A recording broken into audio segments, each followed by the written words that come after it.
Just wanted to say thank you to everyone that's decided to come out and support Shadowrun Nothing Personal Anarchy Edition this evening. Your company is appreciated. If you wish to help out, keep the stream alive, keep the dream alive, check out our Patreon at patreon.com/thebubbernaut. If we meet some goals, we'll bring some new games to stream, but we cannot do that without you. So, consider supporting today at any level. Range between $1 and $200. You guys can make some serious magic happen. Make some dreams real. Consider supporting today.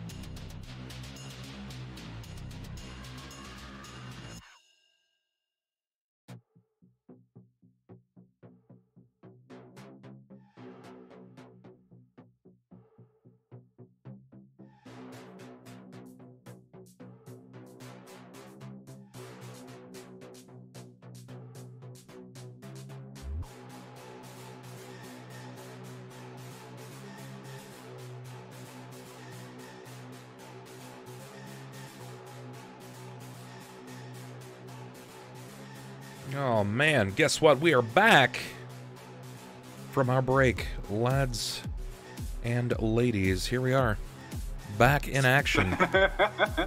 Bam, bam. We're live, lads. Oh, hello. Hello, everybody. What up? Hello, Been a while. I hope you all are having a pleasant time with all these wonderful things happening to our characters.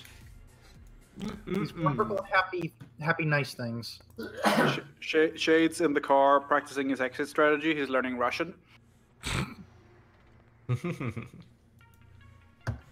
gotta be That's careful, just what okay? you're doing. You shouldn't. You should. Depending on this time, you probably shouldn't go to Russia. I heard that there is something about a fire dragon over there that's being captive right now. Yeah, it's very good to be able to communicate with that fire dragon. He doesn't incinerate you. Oh, brilliant. Wait, fire dragon? Are you talking about Feuerschwing? Yeah. That's Germany. Yeah. It's Oh, is that Germany? Okay, my bad. Feuerschwinge means fire wing. Yep, that's a Berlin Russia. incident. Yep, German. Oh, that's right. It is. Can It is a I- Berlin incident. Yeah. It is a Berlin incident. Yes. Yeah, Russia's Berlin, fine. Russia. Woo! Look at him go. Nightmare dragons, probably. Soviet Berlin. So before we hop back into the game, guys, make sure you check everyone out here. You can actually find out exactly where to find them by doing this thing. This is LZT. Speedy, the dragons from East Berlin. Speedy. And 4. It's me! Those are our casters. Yay! And Misfortune hasn't got his act together yet, so he doesn't... He's working on it. But I have started figuring out how to get my Twitch stream set up. I did download OBS. The Streamlabs OBS? Yes. Yeah, Streamlabs OBS for the win. Good work. Yes, He's and on I've already... I think I will open with probably some Rainbow Six Siege just to get my feet wet. Mm. We shall see. All right. But I digress. We're not here to talk about Siege. We're not here to talk about Twitch streaming, even though we're Twitch streamers right now. We're here to talk about Shadowrun. So let's get back to it. Definitely. Let's do the thing. Yay! So y'all just left a depressing situation. Continue. Yeah, we did. Depressing for them. Yeah, I'm pretty depressed right now, so I'm pretty much just gonna be kind of in the back, leaning over to the side wall, letting my horn rest on the wall of the vehicle, and just kind of like finger stroke Busby.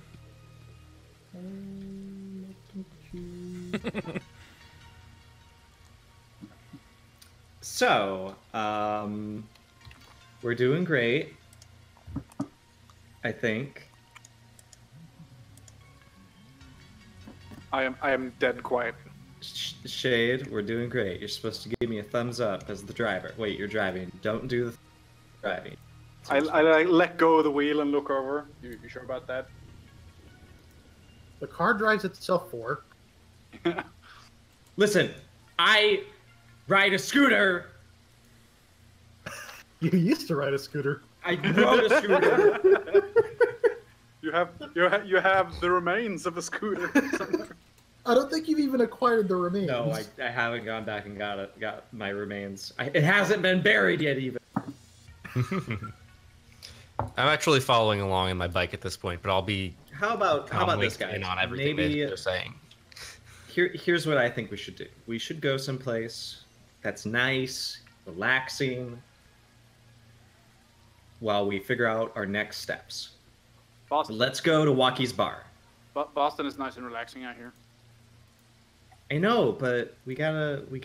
Let's go to this place. I know it's great. You're gonna love it. I hate to referee a little bit, but we may need to actually get to your run type stuff for the sake of time. Then I go to the run stuff. Let's go do the thing. Is he being transferred? So, You guys learned that the route, which I'm just going to free draw, right now is going to go something like this. We're going to get up the highway. Sweet. It's not how we draw lines in this. This freehand thing is a liar. So the route's going to go something a little bit like this. And having to hop on a different entrance to get out here. Uh-oh. We're going to cross the bridge and get here. So we're going to end up in downtown eventually. So, anyway... Yeah, that's where I live. Chord. This is the AR window and sort of the message you get of the potential route right now. However, it can be diverged with plot points, which you guys can free draw. All right. And we'll say that's just how it happened to go. Mm-hmm. And totally not by the whim of some mysterious players who are secretly controlling the world in Illuminati style. So this is what it was like before or after we did the thing already? After you did the thing already. Otherwise, it would have been just a straight shot. Okay.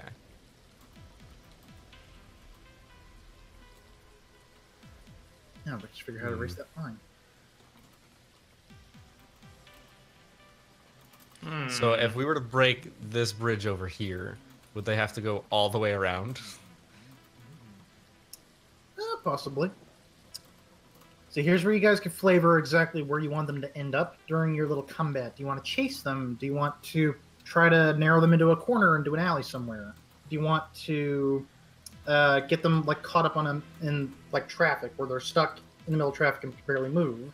Ooh, Maybe you want them in a grand open spot where, you know, there's less eyes looking. Maybe you want to get them out toward Redmond, possibly. Are there train tracks around here? I'm sure there's. I'm trying to remember what they call speed. There are some transport trains that still run through Seattle. I'm thinking like a full-on like cargo train that'll go for like a solid couple of minutes at least across any intersection. I don't know, Speedy. Are there? Yeah, hell yeah, there is. Got a plot point. Smart. You guys have GMing powers. Use them. Mm-hmm. For the record, I got a plot point earlier in that conversation. I didn't point it out, but everyone can live their own code is a key of mine. Nice. Sure.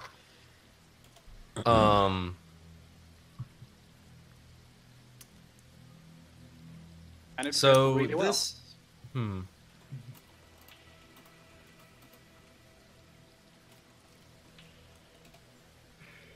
there is a train that, where would it go? Where would it? Cut through, more like. Yeah, where would it We cut need to through? cut them off. Yeah. I don't know, my What I'm dude. You're thinking is shaping once this. what I'm thinking is once we have it cut off, we can have Haas rip it open with his big muscly arm that we can get Mr. Jameson out of there. Or you're kind of cutting in and out. A little bit. Awful.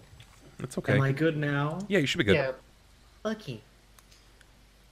Well, so what I was thinking was we want to have it cut off the 2 other cars. Like we stick on those things to them, they shut down, and then train goes across. They don't. It doesn't matter if they recover. They can't catch up to us because they're blocked off. Then we only have the 1 car to deal with. That takes timing. It does. So what we're talking about right now is potentially just dropping a train to cut off a couple cars. Mm-hmm. Alternatively, if we ditch those other cars sooner using the thing, then we've got like 3 minutes if we want to stop in front of the train to take care of the situation and then drive off somewhere else. How are you thinking of splitting the cars? Like the lead car gets split from the 2 APCs, or do you want a lead car and an APC split up? Because you have yet to figure out which one Jameson is in. We want. Oh, we don't know which one Jameson's in. Oh. We've established 2 APCs, but we never established which cars he's in. You're right. We didn't. Probably one of the APCs.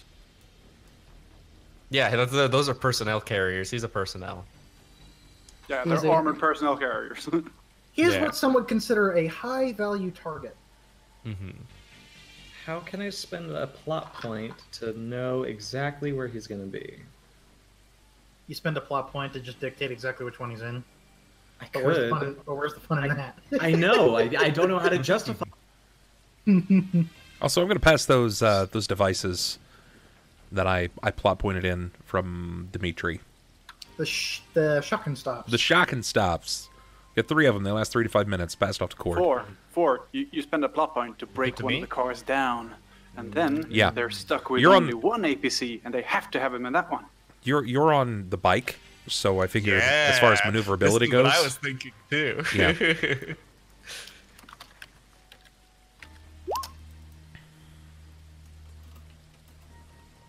Okay, so you got these disc-shaped devices that are probably around this big in your hand. No bigger than a CD. Hey kids, you remember CDs? Yeah. What's a CD? Well, it's funny you ask. It's a compact disc. CD's nuts. Am I right? Am I right, fellow kids? That's right. what I wanted. So, you pass around the discs, you decide you're going to drop a train to split up some cars, and unless 4 really wants to determine which car it is in, he is in an unknown vehicle at the moment. Yeah, I'm going to spend a plot point to say that Grun, my fixer, has been in a situation like this before. And he says, oh, well, if it's the Night Errant, it's always. Which is more convenient, guys, the lead or... I think in situations... I was going to say, in situations like this, if they want to be discreet, they'll randomize where he's in. But if they want to protect him, he might be in the middle. So you have an APC bringing up the rear in case it gets damaged, and a lead car just sort of being redundant in case of trouble.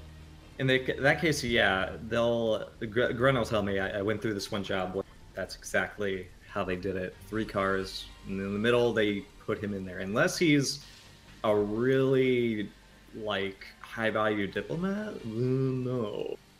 And... He is important to a corp, so he might as well be. Yeah. So and I figure he'd say, sort of like if somebody competent had kidnapped you and backwater elves, and I'd be like, okay. So, he is in the middle car, which is the first APC in the convoy. True. Council Island. How, accessible is that? I noticed there's not even, a ranking on it. Not. It's completely autonomous. It doesn't belong with... It's not even UCAS, I think, right? Are we even allowed to drive in there? We're not allowed there at all. Nope.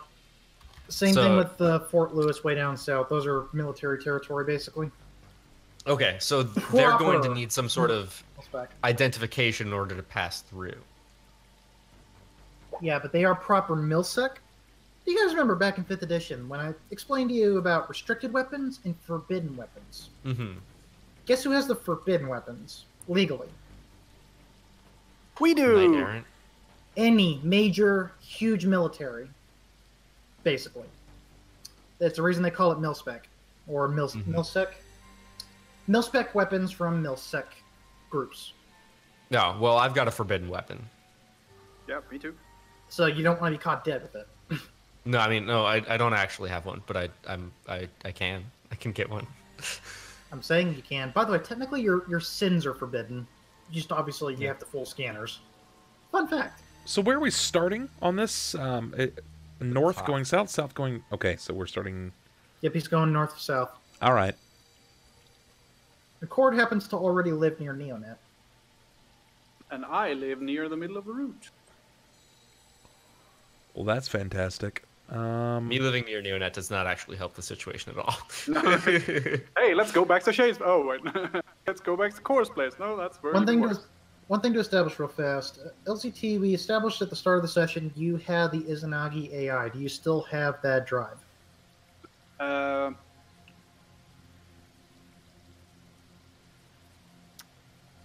I do. Okay. Now, who else would like to chip into this scenario? Oh, wait, I'm gonna spend a plot point. Okie dokie, what do you do?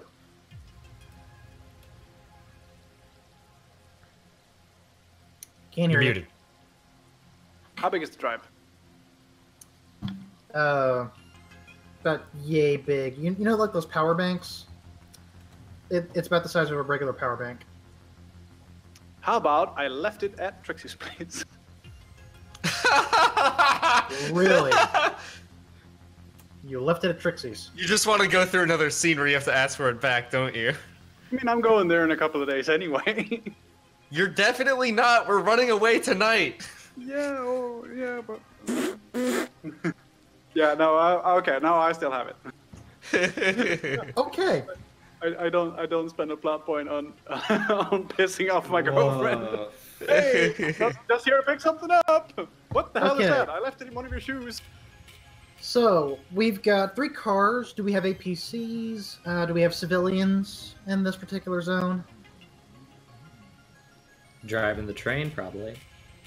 Well, of course the train, but I'm talking about in the underpass. Maybe some hobos living down there, or just some people walking by, going about their day. Is it in a packed part of the downtown district? Like, is it in an actual, like, in the middle of the city, it's just going through it?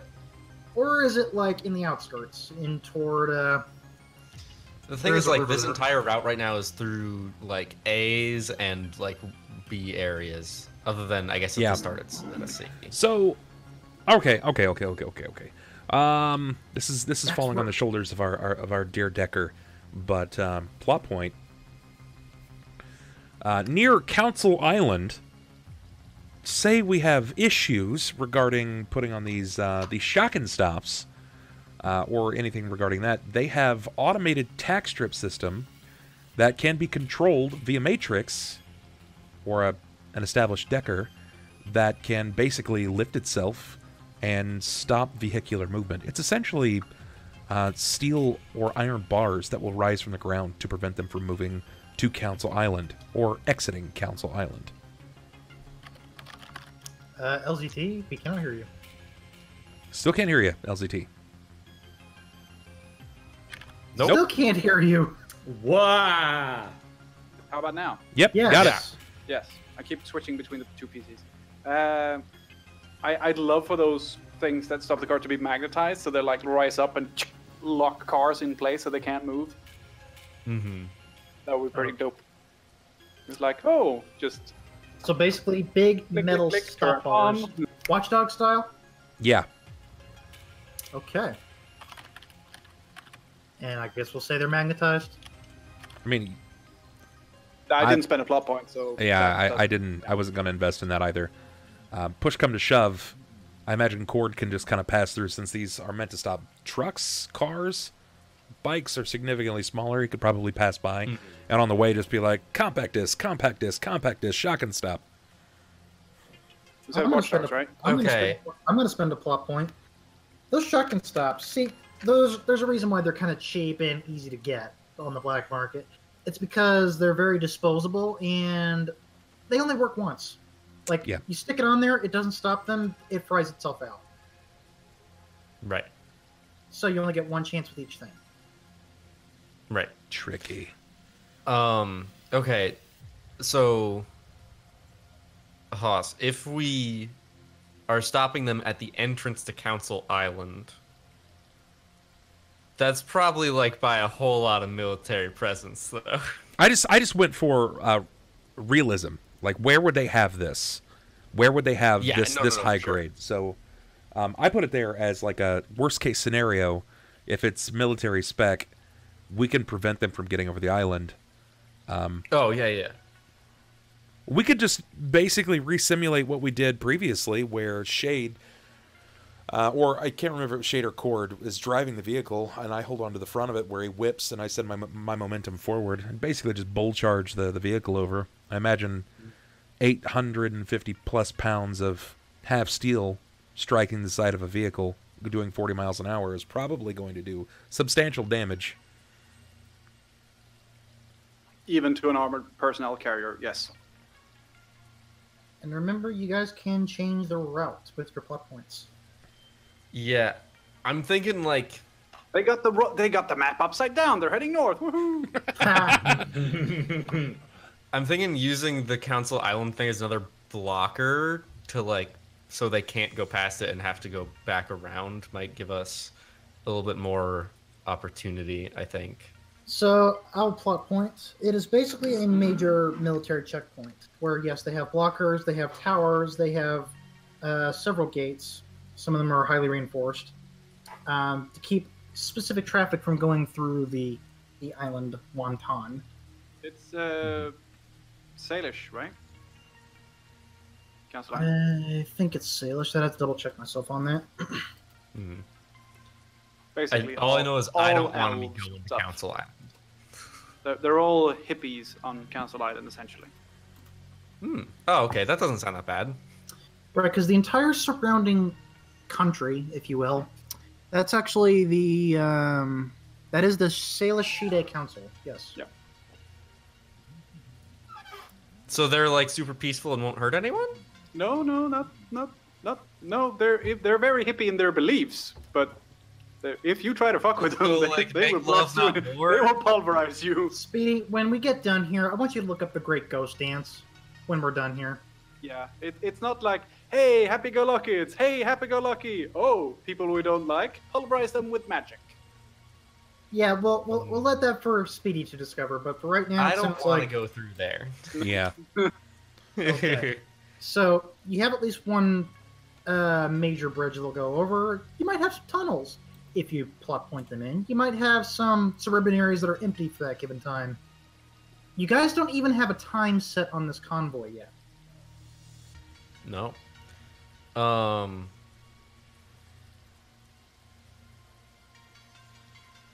So here's what I'm thinking. We've got 3 cars. First one, they're gonna be crossing over a bridge. If we can blow the bridge the right moment, we can make sure that the last car doesn't make it. Then, at that point, they'll probably be onto us, but they'll continue on with their route, and they'll cross by over here where we've got a train that blocks them. They'll be speeding past to try and get in front of the train. I sling one of those things onto the armored vehicle that we're chasing. The other one drives straight past, passes the train, looks back and can't do anything about it. And we're home free, and nothing could possibly go wrong.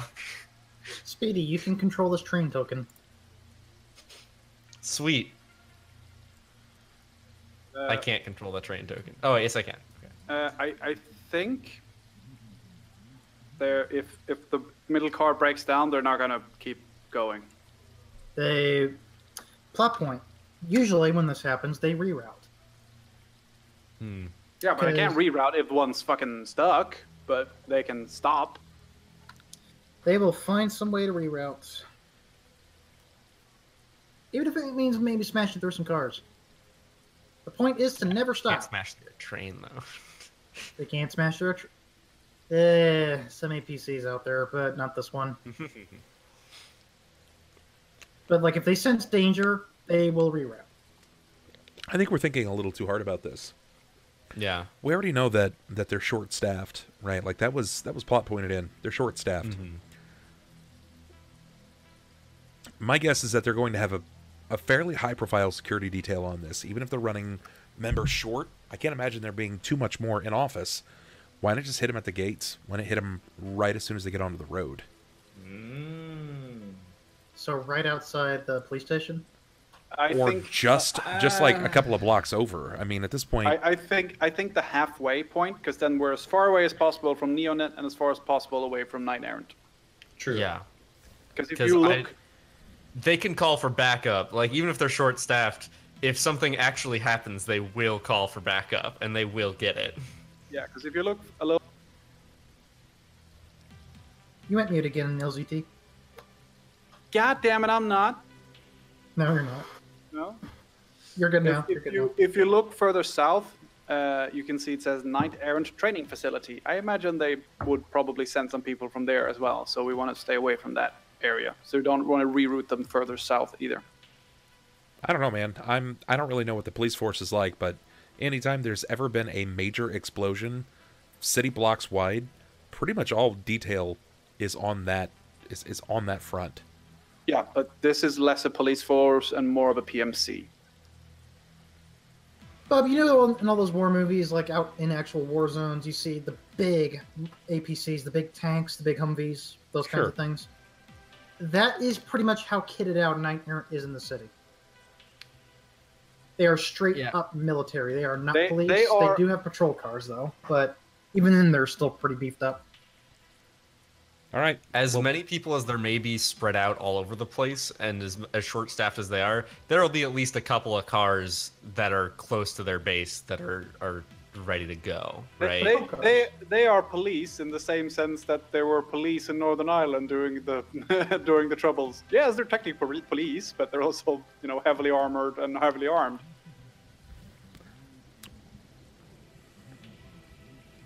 Okay. I say we just go for it.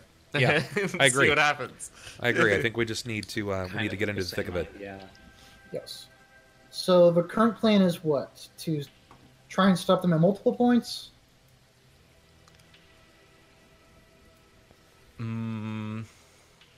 Pick a location on the map. I think this area right here looks good. Before they hit this first big bridge at, what is this? Willingford? Right there? Let's move this. Wallingford. Yeah, right there.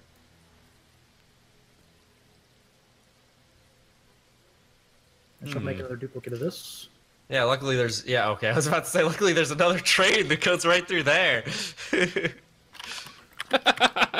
So, there you go. In-house can control that. This one right here? All right, sure. I was going to say, I gave you a brand new thing just for that.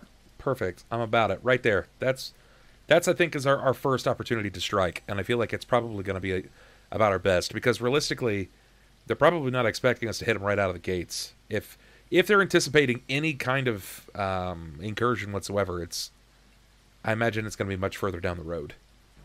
Probably past this point. Once they get over that bridge is when I would expect them. You have to remember that they don't know that there's a roadblock, right? That it's under construction. They don't know they're heading over the bridge. They already diverted. Oh, okay. Because the roadblock was on Interstate 5, which was their direct route. Yeah. So that would have been a wasted plot point if that is the case. No, I mean, you made them go around now. So you're making. Yeah, but if we hit them before, it's not going to matter. Yeah, well, I mean, hitting them off of the interstate and on one of these back roads is probably better still. Yeah, I think so. And if they stand still for like a train, even if all three cars are standing still, it's going to be a lot easier than if they're moving. I'll tell you, the Haas target is in very urban territory. So there's going to be plenty of shops, plenty of tall buildings, and many. Heck yeah. I'm an urban threat. Let's do this. And many pedestrians. AKA witnesses. That too. I said so long already. The worst has already happened. Yeah, we're for going us. to Boston. Yeah, but All right. Boston is still in the UCAS, isn't it? So, what's the plan? To crash your car into the lead car and divert the convoy, or you're just trying to catch up and stick shock it? How about this? They stop for the train. When they're stopped for the train, hey, guess what? Crossing road. My car goes into the lead car. That's one car out of the box, gone, and then we only have the 2 APCs, and they're mostly empty. Plot point. You don't know who may be in them. I shall reveal later. Okay. But I already Okay. said we know which one has Jameson. It's gonna be fucking Eliza. You I already know it. You do know which one that Jameson is in, but you don't know the rest of the police force. Let's just hit the It is. shenanigans. He's just waiting on all of us to say, okay, we're going. Okay, let's go. Let's do it. All right. So, we're planning on. So you're gonna hit them at the train here, like when it has to stop for the train. No, the train's over here now. Okay, the train's over there. Or Remove is the it? train. I don't know. I don't whatever you decide. There's a lot of witnesses over there. Okay, so let's go with the less witnesses at the train. Yeah. So we're attacking the train. Yeah. Okay. We'll get rid of host target, and we'll blow this up. This is the target now. All right. Let's flip it over to city streets. Because, pictures are fun. Yeah, coloring box. Okay, so I'm going to forfeit describing these scenes, so I will skip my turn, but I will give that to Bub as we go into queue mode. Oh boy. I don't have any neon coloring books. So go ahead and describe. You can even use these as reference if you want, but describe what this train area looks like. Okay. Ooh, I don't really remember what it looked like on the map. What's did you say it wasn't an urban area? You're going through Bellevue, so you're getting into more suburban territory now, but there are still some 10-story buildings in some cases. Okay. Plenty of small businesses and stuff like that. It's like a Beverly Hills. Okay. Like a cyberpunk Beverly Hills. This is fine. We will show our contempt for the bourgeoisie at the same time. And think less mansions, more like really nice bunches of houses and plenty of skyscrapers mixed in. Small skyscrapers. Okay. General consensus. All right. So you want me to describe what again? Set up this exact area. What is here? Where the train is. Oh, fuck. There's a train. Make up the rest. That's literally what you just said. You literally just said, "There's a train. runs on Make up tracks. the rest." Like, okay, all right. There are train tracks. Yeah, I got mean, you. is it I got urban? you. Is it Okay, here we go. suburban? Is it- Here we go. I got you. All right. So the mood is heavy. Coming from the Bennick residence, dealing with Ma Bennick has been probably one of the most difficult things that each of us has faced as runners. You could feel the tension rising over each of us individually. Even if Smiley thought it to be much easier than his own, he could still feel that there were trials and tribulations. There were pots stewing of something less than an hammer. It rains in Seattle a great deal. Heavy rains. And with the tensions high, the emotions even higher. This run, potentially being our last, we find ourselves aiming at a train. Specifically, our first stop is to hit this area. It is shadowed. It basically leans in the shadows of the skyscrapers of this area. Past the train itself, it leads into a bit more of a suburban outlet of homes, heaps and heaps of homes. But here, it really begins into this pseudo businessy shopping / district. It's sort of like the dividing line. Everybody knows it.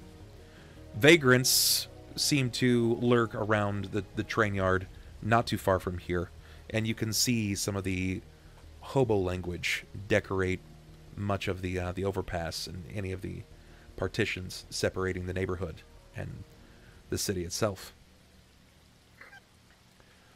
There isn't a lot of traffic in this area, much short of shipping goods, freight, that sort of thing. So a lot of the business through here is just that. You would never expect this particular event to happen in this area. It's dark. Question. It's borderline silhouetted by, unshadowed by the skyscrapers itself. It's rainy. It's perfect for shadow running. And what time is it? It doesn't matter when the buildings cast the shadow this way. It's always cloudy in Seattle anyway. We'll say that it's dusk. Can you give me an exact time? I need to write it down.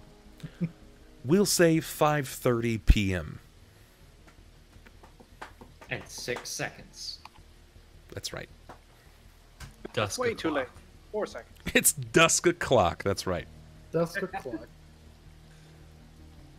So it is 5:30 p.m. and the shadows of the towers are casting over this overpass. Yep. You both arrive, at least well ahead of schedule, I would imagine. We are prompt. Okay. And already a message from Mason reaches out to Chord and says, I'm tracking the vehicles, they're moving out, and plot point. Looks like they have a few aerial drones protecting them too. A couple of little roto drones. They might have some decent artillery on them, so I'd be watchful for them. At least 3 by my count. Well, shit. Okay. Can I say that these guys are waiting by the train, but Chord is somewhere like before them on the road and like not following, but like ready to like pull onto the same street, onto the same path that they are taking. So you're tailing them right now? Yeah, basically. Not tailing them. So I'm on a side road about a half a mile or a mile before this point, waiting for them to pass, and then once they pass, I'm going to follow and then like immediately do something. All right, so you kept your stuff like tucked away in a corner, waiting for them to pass. Mm-hmm. Okay. So Haas has set us up. There is an overpass, and it's in a somewhat populated area, though the traffic is dead, pretty much. So, and probably helped by some night errant possibly clearing some of the way, who knows. Or just, grid guide, because they control grid guide. It just stops cars and tells them to go somewhere else instead. So, you'll still have the occasional walking pedestrians. With that set up from Haas, Smiley, you're setting up the next part of the scene. We sit in the car watching, spying dramatically. And from there, I like to think that we're all warily looking at some of the unknown factors these individuals hanging about, unaware of what's about to happen. And Smiley turns to Chord and everyone, in fact, and says, "All right, we're past the safe zone," and he points towards the oncoming target. I imagine the 3 cars and the 3 drones that are apparently there now. Roto drones. Yep. And he repeats himself, we're past the safe zone. Now we're in booger flicking territory. And he gets a plot point. Cool. And he begins to... Now, the locomotion for this train... How was that going to work, guys? I don't know, Smiley. How does it work? You're controlling you are controlling the train, the convoy, and pretty much everything else happening around you. Very true. I'm going to twiddle my fingers, and Smiley says,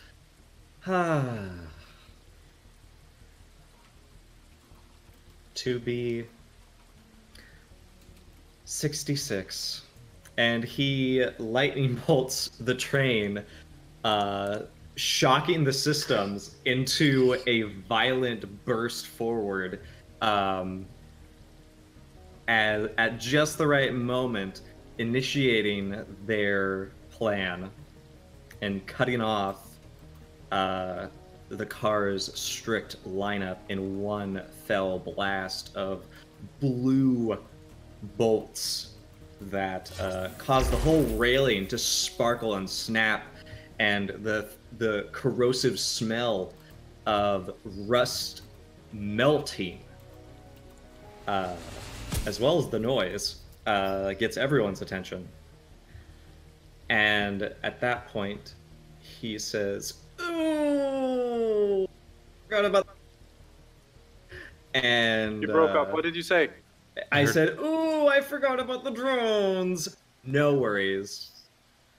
And he'll sort of like twist one of his hands that are just unleashing this whip of lightning and just carve a line across the sky towards the drones, trying to rip them asunder in the sky as clouds billow.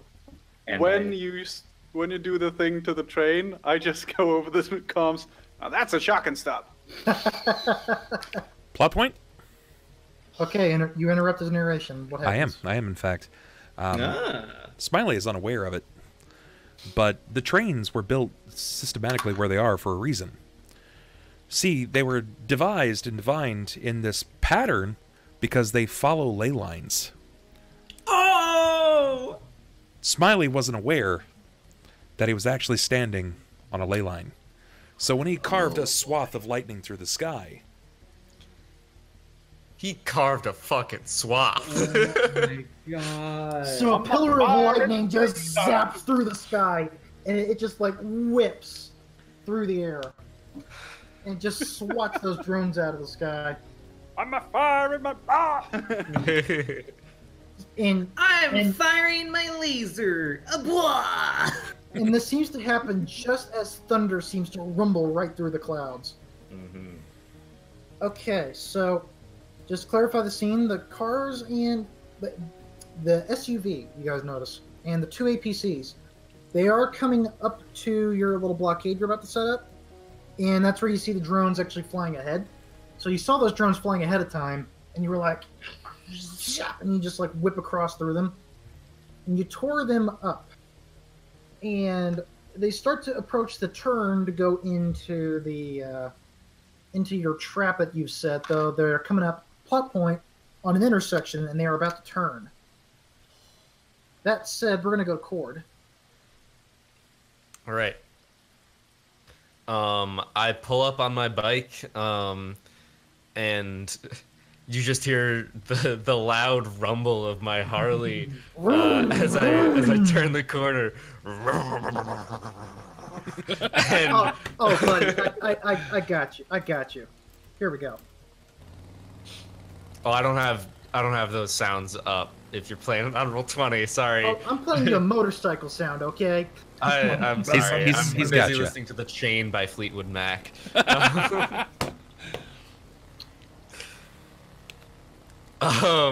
Chord rides up on his motorcycle alongside these cars, and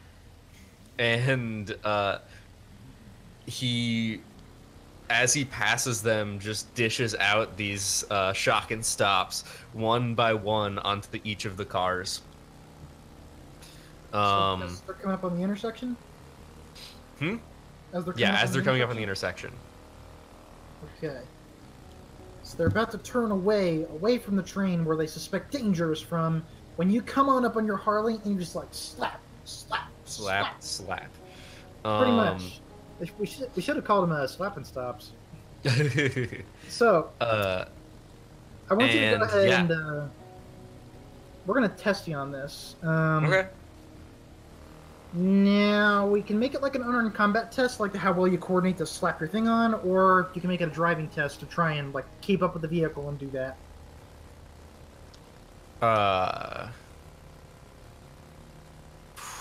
What do you I'm not good me? at either of those things. Okay, I can do. Is that piloting ground? Piloting groundcraft. All right, yeah, that's the best thing I have. I'll pre-edge. Oh, okay. So you'll get 1 extra die, and all 4s count. Just turn the toggle on and throw them dice. Is this the first dice roll for the night? First dice roll for the night! Holy shit, we've been going for hours. Damn, son. Banter in the roleplay, man. It's just good see it. stuff. That's a 4. And that's a 3. All right. Nice.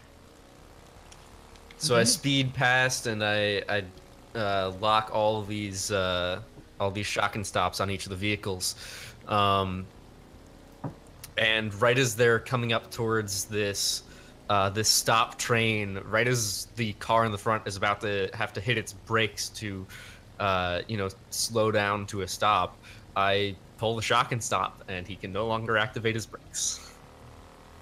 Oh no! That's rude. Shit, son! So the shock and stop didn't actually stop, but instead stops the brakes. So therefore, Yeah, in this case, well, it's shuts down all of the functions of the car, including the brakes. So he can't accelerate either.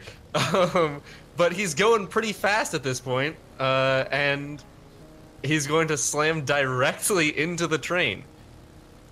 so A bad thing about cars in 2070, everything's electric. A good thing about Harleys from the 1970s, they're not Okay. all electric. So I'm assuming what was happening is they were driving straight, like this entire time going straight, and the train was straight ahead, and he was going to turn left, but instead you stop him from turning left, and he just careens into the train. Is it just stopped on a track, or is it on a bridge? Is it on a bridge over? Smiley. No, it's blocking. Yeah, it's. Okay, so the train came on like ground level rails, and it's just stopped. Okay. So instead of making that left-hand turn they really wanted to do, it now cannot control its brakes, and now the guy's just trying to turn to some control of the vehicle. Oh, that's not working either. You guys No, start because doing if the it shuts go down, the steering wheel's gonna lock, right? Yeah, does he have manual steering on this car? I don't think so. It probably just wouldn't goes lock quick. up. Like at that point, you're probably completely losing power steering, so you're going straight to Flintstone steering. Yeah. Well, the only other way they could stop is to like, heavy drag the car. Oh yeah. Yeah, their only means of stopping is to drag it along the fronts of the buildings to get the buildings using Oh, friction to God. slow it down. Which I'm going to spend a plot point that's what the guy attempts to do. This madman. So his SUV turns into the sidewalk, and at an angle it just starts screeching and going right through the buildings. But before, Oh man, but because where are one of people the gonna get their buildings, Quiznos now? one of the buildings, see, these buildings aren't completely parallel to each other, so they're not like super flush. One of them happens to be sticking out a bit, and this car crashes into that exposed corner, and he's just desperately trying to stop until, and you just see the lead vehicle just spin out of control right into the middle of the road, and the APCs slam into it, knocking it over on its side and pushing it up into the train. Where? I'm parked down that left street that we're going for, by the way. That's where my car is. Oh, super. So, as the APC is taking that lead car into the train, Shade, what happens next?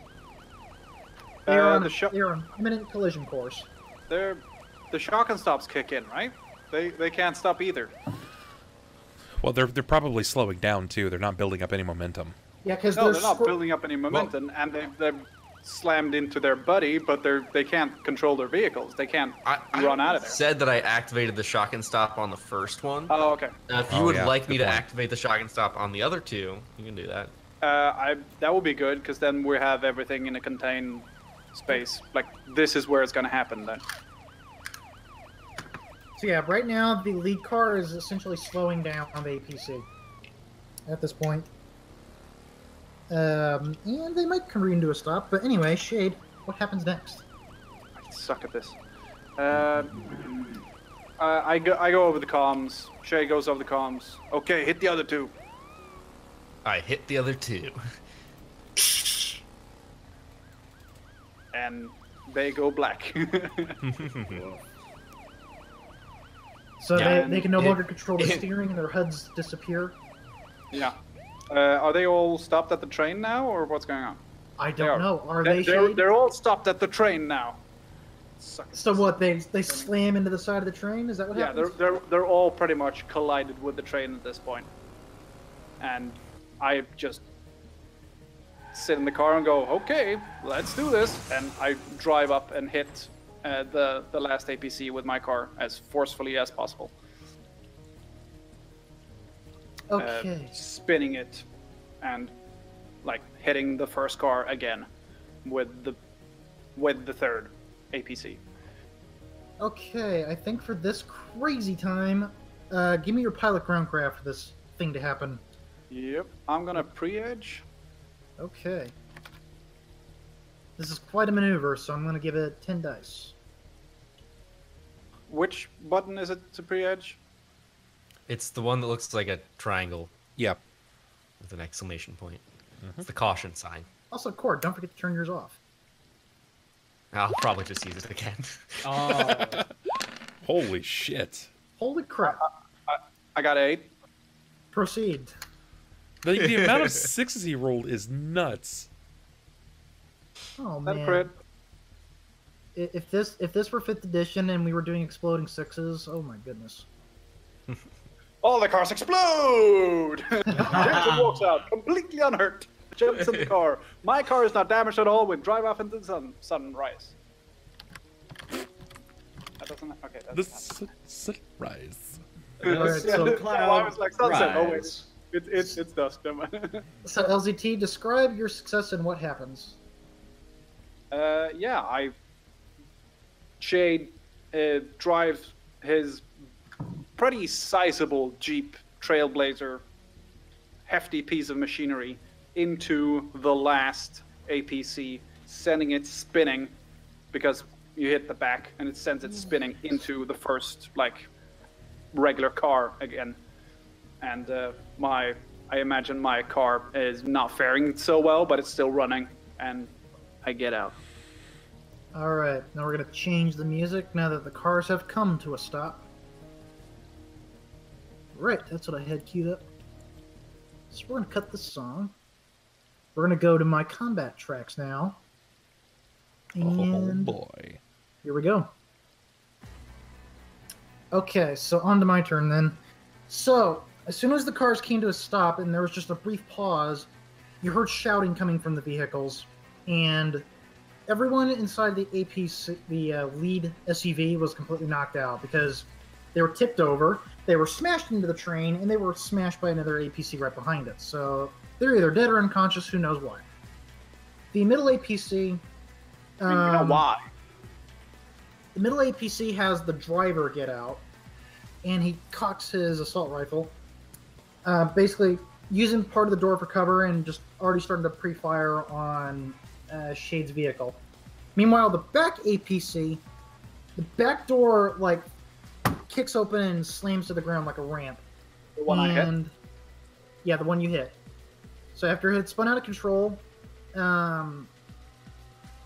let's see, 4 Knight Errant officers pour out of the back of that final APC, and they are laying down covering fire on LZT. So I'm going to do a combined fire attack on LZT. They are on the other side of my car, so I have the entirety of my car in between. So I will give you You're going to be dodging with agility and willpower. I'm going to roll 12 dice at you. And I'm going to go ahead and give you +2 dice. So they lay down cover fire on you. How do I roll agility and willpower? There's a dodge button. That'd be the defense roll. It's the hollow-looking shield.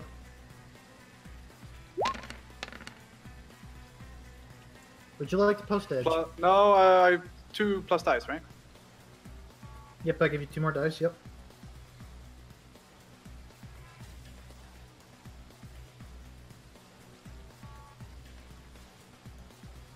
Oh yeah, I'm gonna switch up the page now. So, equals. Who wins on equals? Defender wins, right? Defender wins. So yep, you managed to take cover in your car just as bullets started sprinkling right off of your car. No, I'm out the car. I'm hiding behind the whole freaking thing. Okay, so... And this car is armored to hell, by the way. Yep, so most of the bullets will ping and bounce right off of it. Though you start to hear cracks in the windshield, and you do notice dents and lots of chips going into your car.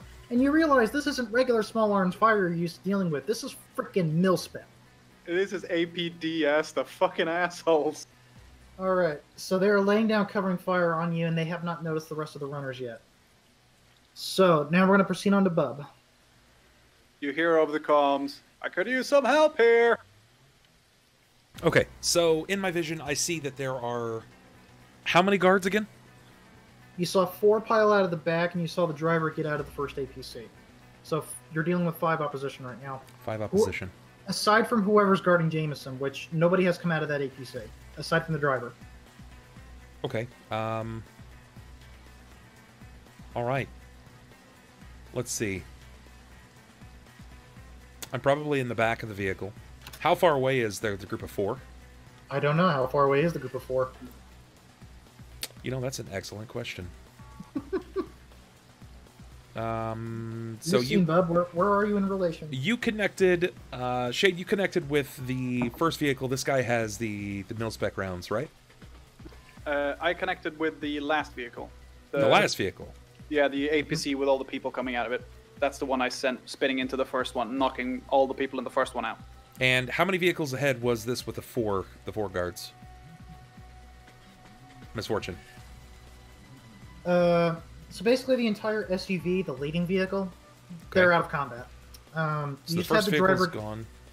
First vehicle is out of combat, and any occupants are out of combat. Okay. The middle APC just had the driver get out, and he's using the door for partial cover. Okay. Like he might even be shooting through the window. All right. And then you have the 4 Knight Errant hop out of the back NPC, and they are laying down fire on LZT. Okay, so LZT, when you hit them, did you T-bone them? Did you hit them head first? No, I hit them in the back, sending them spinning. He did a pit maneuver. Ah, all right. So this is when they leapt out. Okay. All right. They're laying down fire. I'm assuming that they haven't seen me yet. It's time for Bat Troll. All right. I'm going to use... Let's see. They collided with the side of the building. I'm going to leap out of the vehicle. Some of this building to the side has been struck. It's damaged some of the glass and the glazing structure. So I'm going to slip into the building itself, utilizing the natural coverage because they basically have sun stoppers built into the glass, so it prevents it from blinding people immediately. So I'm going to use that little bit of coverage that I can get to kind of slink forward through the open hallway. And when I'm aligned with the side of their vehicle, since they're basically opening fire specifically on Shade and our vehicle at this point, I'm going to Ram-style charge through the glass at the lot of the 4 of them, directly at them. Ram-style. Mm-hmm. So you're Near charging me. right into the bulk of 4? Yes, near me. We'll say that it's a lobby. We're standing in a building's lobby. And in classic Hoss style, there is what looks to be a bench. It's red cloth leather top, meant to seat 4 or 5. It has no back, and it's steel framed. Oh boy.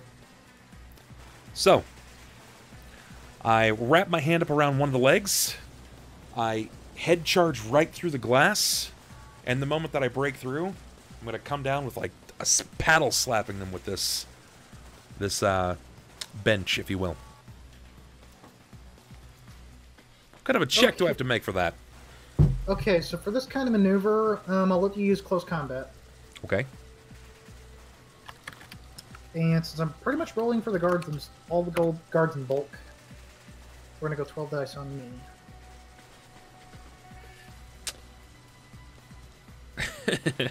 In fact, the moment that I break through the glass and I come down with the slap, I'm going to say, "Here, hold this for me."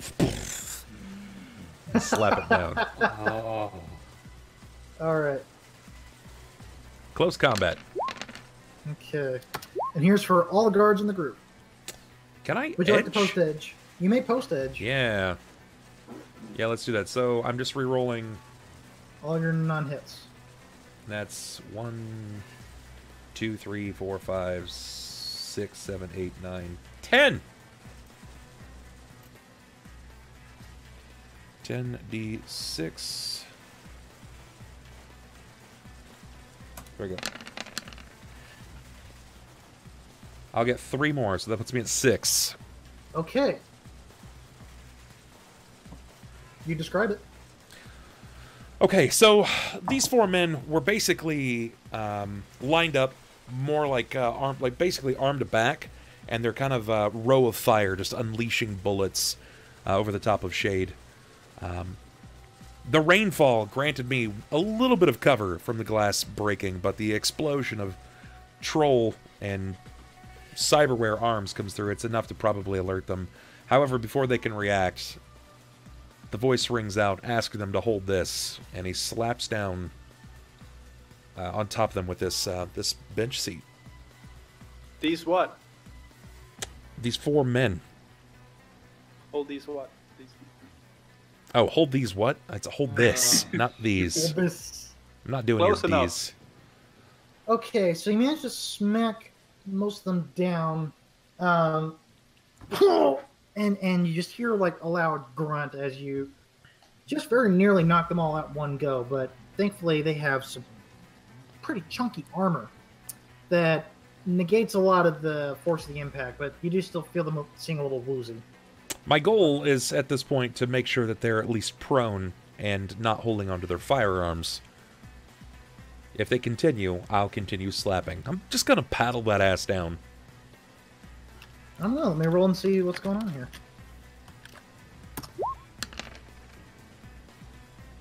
Okay. 3 of them dropped their guns, but one of them is still holding it. He probably has gecko grip on his gloves. Probably Okay. custom made. And he's got firm grip on his gun, which he just might level at you here in just a moment. But enough about you and me. Let's Okay. talk about Smiley now. Well, I want to thank you for that plot point, sir. That gave me the ley line.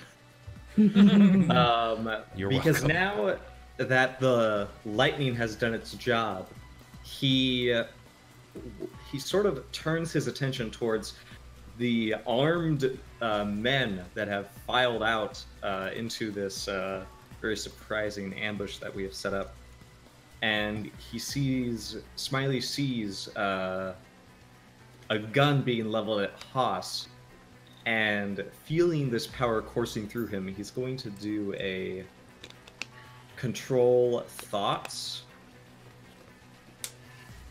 and I'll essentially send a message to him, because I remember I had a spell that send telepathic messages, and I'm going to draw his attention to me and say, are you really sure you want to fire that? So is this going to be the driver that hasn't been taken care of yet, or the one guy who held onto his gun that Haas knocked down? Gecko grip. I'm gonna say the guy with the gun still, because I'm thinking The I prone? want him to I want him to drop his gun and run.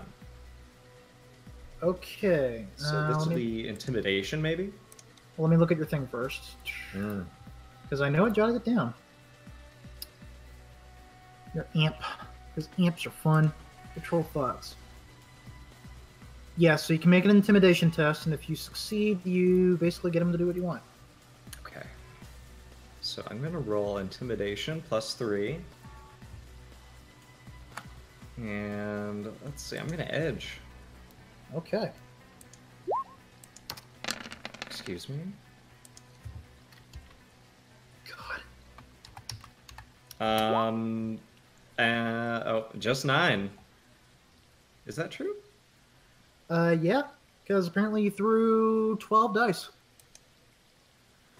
Well, gosh darn. No, 13 dice. You threw 13 dice. You know how cat piss smells? Do you know what this guy's piss smells like? It's worse. I can assure you. All right, so what happens to this poor guy that is barely holding onto his gun but is laying prone underneath Haas? Oh, Haas. He turns and appears to sort of draw his gun to aim at you, but then you realize it's swiveling towards this this figure still on the tracks, just sort of cloaked in this shroud of sparks. Yeah.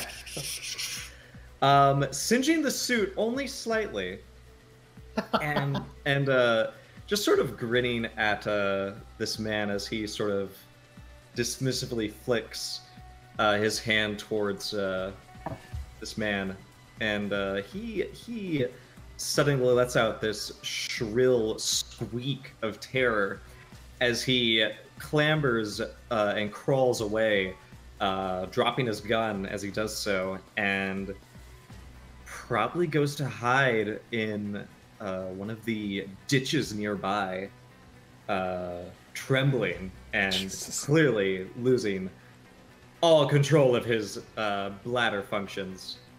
Smiley no more. It's Lord Raiden. All right, so this poor guy backs up in terror as this whole thing was completely unexpected. He was probably a new guy on the job. Oh, poor boy. That's how short-staffed they are. So with that, we're going to proceed on to Shade's turn. The gunfire at your car suddenly stops. Wait, Chord first, right? Right, because the Yes. the Yes, it is zoom Chord. meet, Yeah. the zoom meet is different than how our overlay looks. Let's not deprive Chord. Correct. So, Chord, you are next. What's the current situation? So there's one car is careened off and crashed kind of farther behind the rest. It is flipped on its Right. side, and it is smashed between the first APC and the train. The first APC just came to a stop because of it, Okay. and only the driver popped out, and he is still shooting at whoever's a threat right now, which means LZT and possibly. And then you have the four guys. There's a door between us. Yeah, there's a door between them. So, and then there's the four guys that came out of APC-2, the back vehicle. And they were attacking LZT, but Haas came up and smashed him down with a bench. Got it. So they're laying prone right now. And one guy ran off. Okay, so the only remaining guys, or what Three remaining prone, guys one are driver. there? 3 prone, Wait, what? 1 driver. Okay, and the driver's the one of the back In the- car. he's in the first APC. Yeah, he's the first front first one. vehicle. First Yeah, APC. Damn it. the Okay. middle car, the first APC, he's shooting at me. Jameson's vehicle. Okay. Cool. I guess I'll ride my bike up alongside the first APC, get over to the passenger side window where he is not currently looking, and I'm just going to point my gun through the window and shoot at him. Damn. I'm not usually like a guy who uses guns, but this seems like the best solution right now. Yeah. Okay, I shall spend my Is there last. such a thing as a coup de grace in this? I shall spend my last plot point that I have until you guys give me more. Don't give him any more. As you start to shoot through the window, you realize you're shooting into closed bulletproof glass for the passenger. No. Well, okay, luckily the electronic locks on the door are broken though, right? So I can just open it. Plot point. Oh, there you go. Plot point. Give me a plot point. Thank you. Okay, so the locks are busted, and you spend that plot point to say that it just happens to be unlocked or something, or it unlocked itself. Yeah, the shock and stop, disables the locks on the doors, so you can just swing it open, which means that he's even more so just not expecting this to happen right now. As I pull up on my bike, quickly step off and just open up the door. All right, go ahead and shoot at him. I will give him a penalty for awkward position. Cool. My Fire heavy him. ammo revolver points through the door. Alright, I'm rolling firearms. firearms, right? I'm pre-edging. Okay. Oof, nope. Okay. What happens in your failure? I I'll tell you open what. up the door. You can spend a plot point to open up an exploit, like roll the glitch die and possibly open up an exploit, or just leave it at that. Nah, I'll just leave it at that. So, I open up the door and level my revolver at him, and I fire a shot off, missing him entirely, because he heard the door opening and was just barely able to not even like react to it and try to dodge, but just like his reaction of movement was enough that my shot was not that good. So like he rolls out of the door almost? No, he doesn't even roll out of the door. Like he literally just like he's turning to look at me, and that is enough to make my shot not fly true. But the loud ringing of a heavy ass revolver going off in this kind of enclosed car space, both starts to make his ears ring and Chord's. All right, if you're gonna make that happen, roll me a glitch die. All right. And after that, let's do it. sheet. No consequence. So he must have like a big helmet on that's just muffling the sound, so Yeah, it doesn't. so do I. And plus, you're just outside of the car. You're not like in that soundscape Yeah. stuff in there. So Shade, you're next. I imagine Chord is fine because he doesn't hear it. He's got the music on. Yeah. That too. He doesn't have like a. He's just got his earbuds in. Yes, exactly. You ain't seen nothing yet. It's playing in my ears. Shade, what's next? When the guy turns towards Chord, I take my opportunity to fire at him. At the driver? Yeah, because he doesn't have the benefit of a door, because his door's open that way, and so do mine. So I just peek out from my door and All right, roll your less firearm. chok and more dong dong dong. Roll your same dice, though I am gonna exclude the penalty I gave Speed. Roll me your firearms.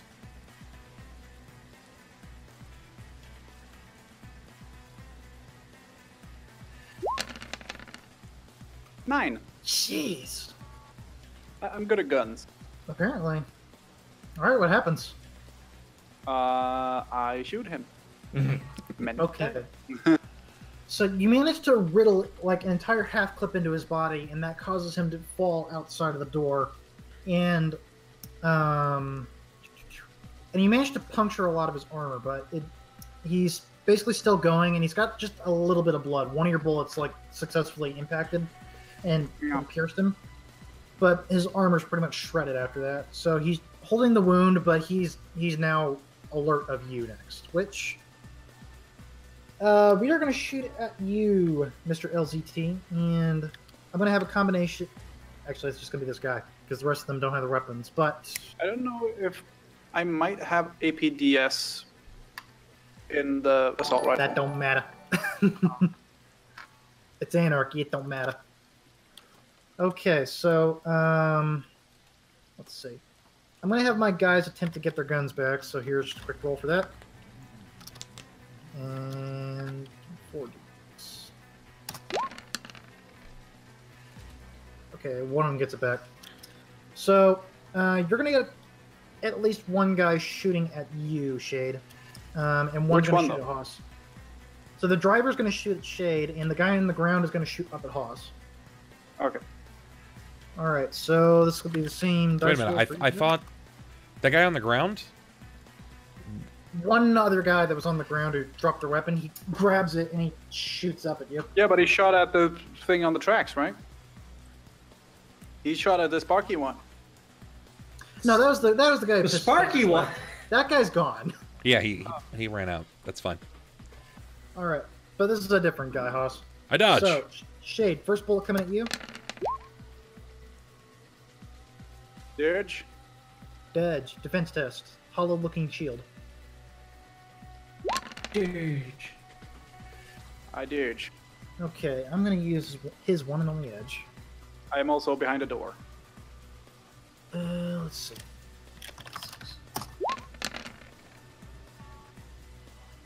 Okay, so LCT, he does mean. Can I edge now? You can edge now, yes. I was just re-roll the misses. Reroll your non-hits. Yep. Which I believe is just 4 dice left. Yeah, 4. And Haas, get ready to dodge because I'm going to do a separate roll for you. Okay. Okay. So another 1. So that's. So he got 7 and I got 7. So. Nothing. So bullets bounce right off of your car, LZT. And here comes 12d6 at Haas. Can you pre-edge a dodge? Technically you can, yes. Okay. Sure. Make sure you're tracking your edge. I've got lots of it. I'm gonna. Okay.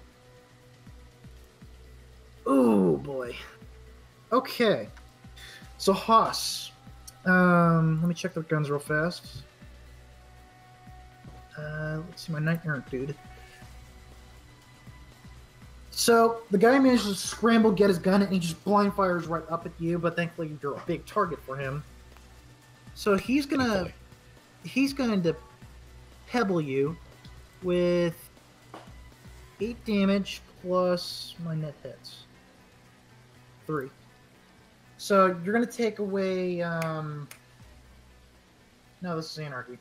So just remove 8 circles of damage, but also don't forget your modifiers of your shadow amps and stuff. Yeah. Okay, let me math that up real quick. And let me double check whether there's a hits count because it might be 3 more damage. Okay. 1 second, 2 seconds. Oh, something that we haven't done up to this point. When peering up at me from the ground, I have a fear factor. And he has to, he should probably be making a save against that, or running away. He throws, and I believe I need 3 hits. Yes. He throws. Ha! So I'll half the damage. Okay. So it's So just 8, blind firing and panic. So then 9, so we're going to do, what, 5 or 6? Or 4, Do 4 or 5. 5. 5, okay. Thank you. And just check your shadow amps, see how much he reduces, and then just start chipping off your armor. So 1, 2, 3. It'll always do armor first in Anarchy before it does your condition monitors. Yeah, no, courtesy of my shadow amps, I am not taking that much damage. Okay, so he just shoots up at you, and you block part of it with your arm, and the most it does is just shreds part of your armor. Oh my god, I only took 1 armor. So it just basically shredded part of your arm plate? Yeah. Okay, that's it for me. Haas, it's to you. Okay, alright, so we haven't seen any activity out of that middle vehicle yet, correct? Correct, other than the driver.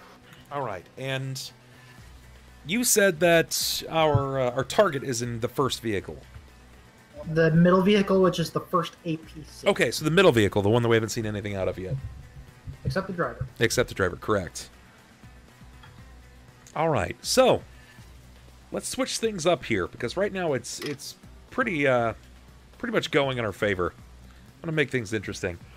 The rear doors kick open of the middle APC. Okay. And I'll tell you who was in it. Okay. There were 3 dudes in there. All right. Let's see. And yeah, their one job was to guard Jameson, so... Of the 3 that step out immediately, none of them are knight errant. They're Shadowrunners. Shadowrunners. Okay. Interesting. An orc. You'd say there are targets also being transported to unit, for- not a threat. Give me a plot point for that. 'Cause Yeah. That's plot point worthy. Yes, you got it. An orc street samurai, a dwarven rigger, and a heavily armored female troll No. with No. with an RPG.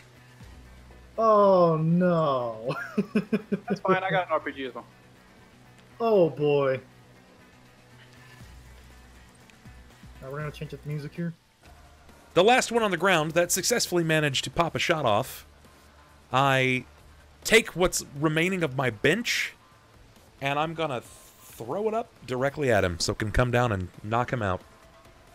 So you just throw it straight up in, like, cartoony style. It'll come back down and hit him. Yeah, Okay. Give me a throwing weapons test, then. you got it. Whoops, hold on, that's wrong. Let's try that. You guys got to remember to check off your Yeah. edge thing. Let's try that again. There we go. Okay. You got it. Bench descends as he's clutching onto his weapon, and you hear like a plop as it basically clips him in the back and head, and he's unconscious. Okay. Coach says you're benched for the rest of the fight. I utilize the rear side of this APC for coverage. I don't see any of the Shadowrunners stepping out of the middle vehicle. Okay.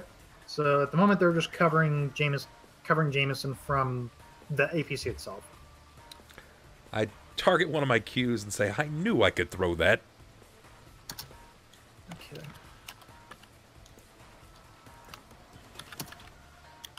Okay, so we still have the 1 driver from the first APC. We have the 2 from the back APC, and we have the 3 Shadowrunners that just popped out.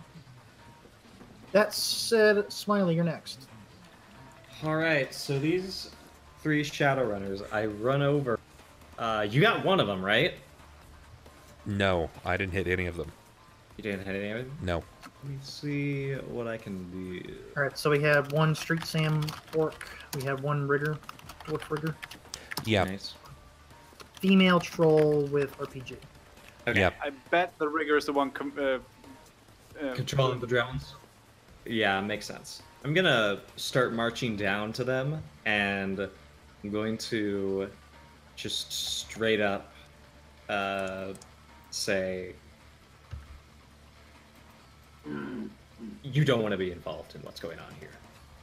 Let us take our man, and I won't roast you where you stand. Let's smooth this over. Wait. I'm not asking for a picnic, guys. Just a meager favor, and I'll take a plot point. Sure, you get your plot point, but I'm going to spend a plot point. These are loyal to the bone mercenaries. When they are paid to do a job, they will stick to it no matter what. I see. Then I will roast them where they stand. Okay. Gonna do your lightning attack? Yep. Okay. Sorcery combat, yes? Actually, I think you could just throw the lightning bolt. No, you are gonna do the sorcery, yep. Yep. Okay. And which target are you going after? RPG lady. RPG I saw that lady. too, Bob. Okay. RPG lady dodges. Touch my spaghetti. Alright. Sorcery combat. I'm gonna urge. Good lord. Well, I'm gonna edge then in that case.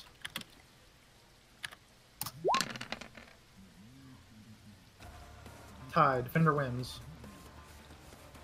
So, you zap lightning over toward her, What happens next?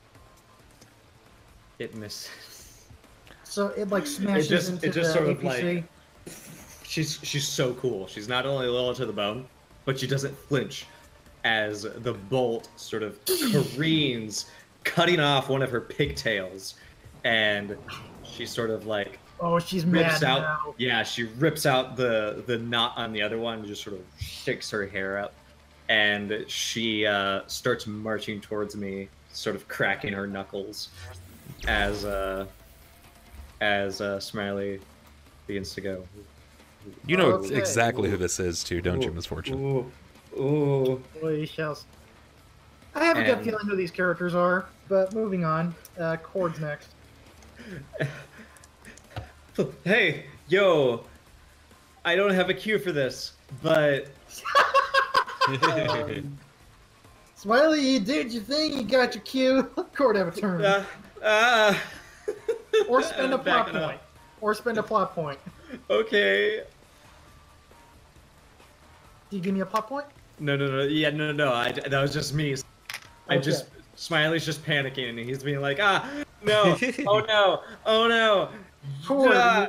Chord, you're in the passenger of the first APC, aka the middle vehicle. The one driver's still there. He did roll out. But why did you do He this? has been riddled with a few bullets as well. Okay. Bub, since you introduced these characters and Yes. you seem to have an idea of who they are, do any of them have cybernetic enhancements? Two of them do. Two of them do, yes. One of them is a Decker/Rigger. It's a dwarf. Okay.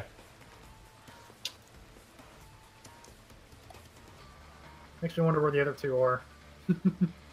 Who are these people? Should I know who they are? Yes, you should. Yes, you should. They're fairly... Well, I don't know. Maybe at this time they might still be new. I'm not sure about this particular time frame, but they were... Oh, this is Shadowrun lore. Yeah, well, they're Shadowrun characters from the video games, yeah. Oh, okay. Yeah. Wait. So no, I should not know. I was gonna say the video games. I wasn't gonna say, but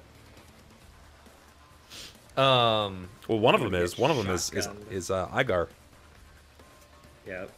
I'm terrified. so this Rigger Decker dwarf, what kind of cybernetic enhancements do they have? I can't remember all of them specifically. I know that he had the eye. That's all I need. Yeah, he's definitely got the eye. Not really sure what else though. Is this hard points? So I'm going to hack into yeah, I this think it is cyber Hardpoint. eye. I was gonna say they are not video game characters. Well, Igar Hardpoint is is. the guy I played in the test. Food fight. The test The food fight characters. Okay, but there's not the character I played hilarious. then. My Yeah, my Gentry, human as far Decker. as we know, isn't here. No. Sad. All right. Well, There's the troll right there. The Miss female Smith, troll. yes. Miss Smith. No, this is not the, Miss Smith. The dwarf is still standing for the record, right? Yeah. No one's done anything to the dwarf yet, right? No. Cool. I'm gonna step back from this this front door of the car where I'm at, and so I can get a better look at him. I'm going to go into AR, and I'm going to hack their eyeball. And because this is an eye that can be, removed and used as a helicopter, it has blades on the inside that fold up. It depends on the eye, but if you want a plot point to be like that, sure. Yeah, for sure. Plot point me then. Done. Okay. Brain slushy. It's got a roto. It's got a little roto eye. Yeah. I'm going to hack their eyeball so it opens inside and the blade starts spinning. Oh no. Do a hacking test, please. All right. Oh boy. I really, really, really want this to pull off. Oh god. I wanna do something really quick. As you do this. Okay, so Haas, you're talking about Iger from Dragonfall. Yep. She would be a German troll. Yes. Yeah. At this time, she. It was before the Vierschwing. Would you like me to? Would you like me to do her voice? I can speak German. I was going to say technically this is way after. Oh, is it way after? Dragonfall took place in 2056. We are in the year 2076. Oh, so okay. 20 years later. Oh, So they're old that's perfect. now. She's old. She's old. In that case, I'm even more panicked, and I say, "Please, I've got one of those faces. I'm too hit. I'm gay." Leave."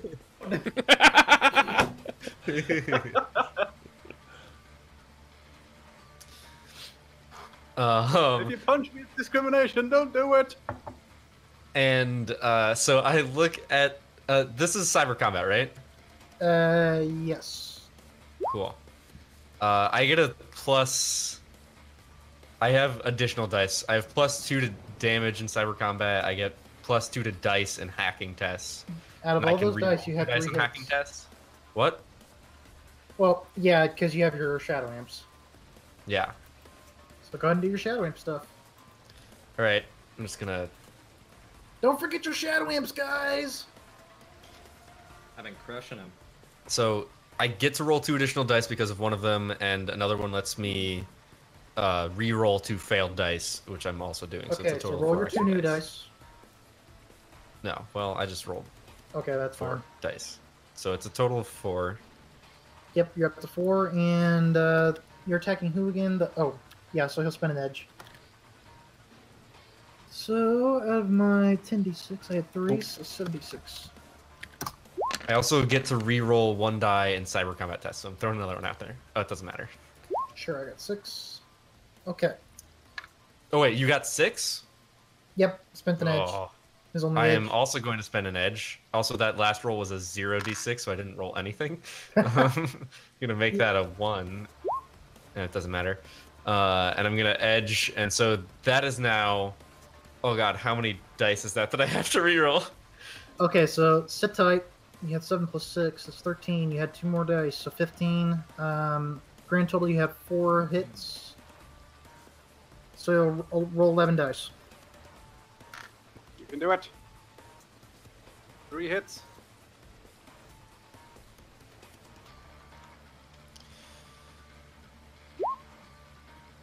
There you go. 5 successes. All right. Okay, what happens to this guy? Actually, tell you I, what. Roll a glitch die. Okay. See if you can get an exploit. No consequence. So this won't kill him, but holy hell, it will hurt. Fuck your armor.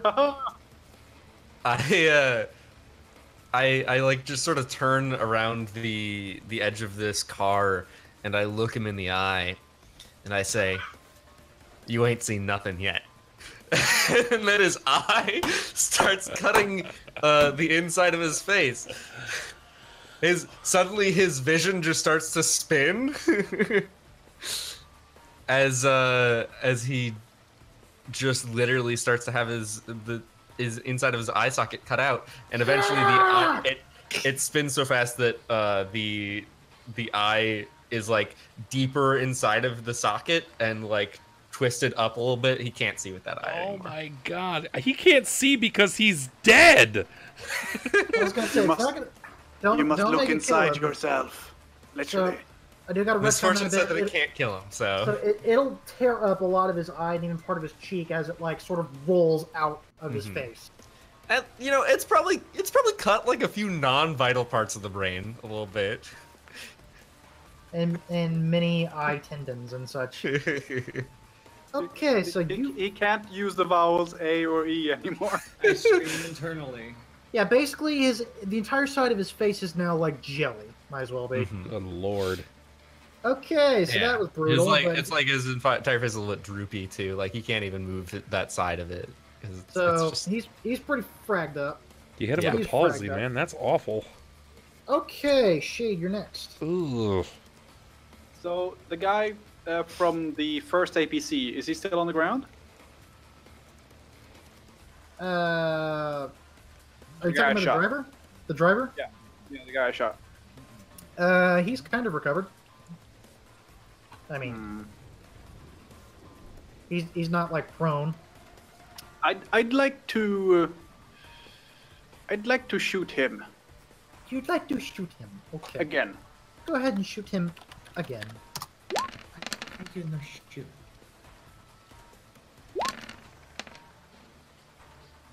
Okay. I don't know. Does burst fire do anything in Anarchy, or is it still? We don't care about that. So Ah, okay. it's whatever you want it to be. Daka, daka, daka, daka, daka. This is the sound my gun makes. And what's your gun? What's your gun's damage? It is 8p, 8p. Okay. and that's 8p from the first time I shot him as well. All right. So you basically shredded through most of his armor, and you successfully managed to break a lot of it, to the point where a lot of your bullets start penetrating through it. And he just barely scrambles to cover as you like fill part of his side up with bullets. I almost said bullet. But you successfully broke his armor, and it won't take much to topple him down. Good. Okay, my turn. This guy's taking cover for now, and I'm going to spend a plot point to just fix him up just a smidge. So he just hits himself with a slap patch to fix himself up a bit. That doesn't fix his armor though. Haha. No, it doesn't. Actually, it does a little bit. Like he just managed to like. Does he have a small TIG welder in his jacket? What's going on? He uses like a chemical sealant, so like he'll seal breached parts of his suit, which will also close up some of his wounds. So it's like a spray can. He just sprays into his body. So he can weld as well because he's got flare compensation. Yeah, sure. There we go. Yeah. So I'm gonna have my two guys go ahead on the ground beneath Haas. They're gonna have rolled out of the way from the bench that came down on the one guy. They each grab their own respect. One grabs his assault rifle, the other grabs his pistol, and they're gonna shoot at Haas. There's no way. There's no way that I would have just that I would have just let to yeah, no, I They were prone, but you never knocked them out. yeah, plot point. No, I've got plenty. When I said I rolled to the back of the vehicle, when I went to the back of the vehicle, I just went in and shut the door. Okay, you shut the door. Yeah. So they would have trained their guns on you, but noticing that you boxed yourself into that APC, they reposition, and now there are going to be 3 targets shooting at LZT. Through the car though, heavily armored car between. All right, so here's a combination of 3 dudes. Dodge me, Shade. Oh. Defender wins. Defender. I'm going to spend my second to last edge here, and this is coming from one of the guys. Okay, I got 3 more on you. Mm-hmm. You edge. No, I only have 1 left. I'll save it. All right, so they fire several rounds at you, and some of them manage to breach through the car, and a couple just got you in some of your exposed areas of your body. How much damage do I take? We're gonna say 8 plus my net hits, so that's 7. It's just 8 because my aluminium bone lacing and ortho skin take care of the net hits. Okay, so just 8. Remove 8 circles from your armor. And that's them done. On to Haas, who is now in the back of the second APC. Yeah, yeah. So these guys basically just set up shop, right? They just picked up their weapons and retrained them on Shade. Oh boy. Oh boy, I've been like Googling images of APCs so I can get a better feel for the type of vehicle that I'm looking at. They are big, bulky things. Yeah. When they fire me, I shout back. You're not very good at this! Meanwhile, Smiley is like, ah! Okay, can you see through the front of an APC from the rear side? No. So there's like a wall or Basically, something? it's like a big wall. Okay, alright. So there's only one way in, one way out. It's or windows. What is? There is a hatch up top, usually for some machine gun purposes, like mount the machine guns on the top of the APCs. So like open hatch, pop your head up and shoot. But in those cases, they'd be controlled by drones most likely, so you'd have to plot point what happens with this APC. Otherwise, there's just the door that you came in. Okay, but there's a hatch above. Is there? Do you plot point a hatch? I mean, you just said there was a hatch. Yeah, whatever. Sure, there's a hatch. Either there is or there isn't. So let's see. Okay, I'll plot point this much. I'm gonna plot point that in the heat of the moment, they didn't bring all of their arms or armaments out of the vehicle. They just grabbed their immediate main weapon, dove out, and started unleashing a torrent of bullets. When I've gone in and I shut myself in, I immediately see that there is what looks to be a small metal crate of grenades. Oh, wait, I have a plot point. Does he use it here? Bub's chock full of plot points right now. Okay. I'm going to spend a plot point to interject. All right, hit me with it. And I'm going to have Ager with her RPG do a thing. So she heard the clunk of the door shut, and she realized there's nobody else left in that back APC. How did she... Yeah, because she would have seen people spill out, but she heard the thunk of the door.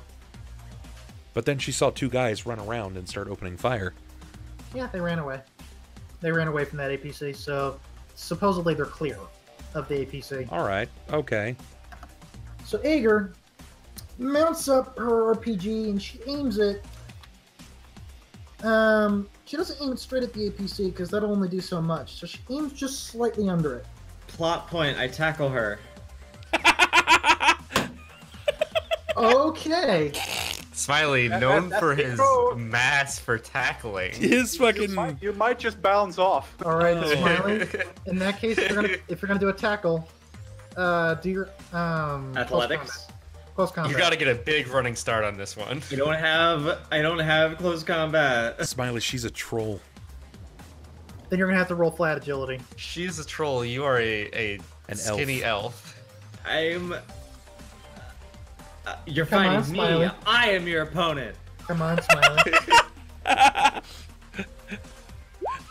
Use magic to make yourself weigh a lot. Can I do that?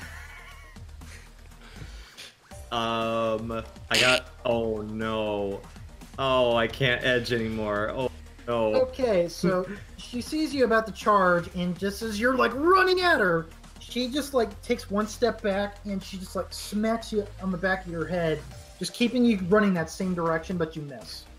And then she levels her rocket launcher, and she fires at the APC that Haas is in. Sure. Okay, so it straight up can't dodge. So, Bub, roll 10 dice for me, please. Okay. You represent the APC right now. I am not a truck. These rolls. 1, 2, 3, 4. 4 successes. Okay, so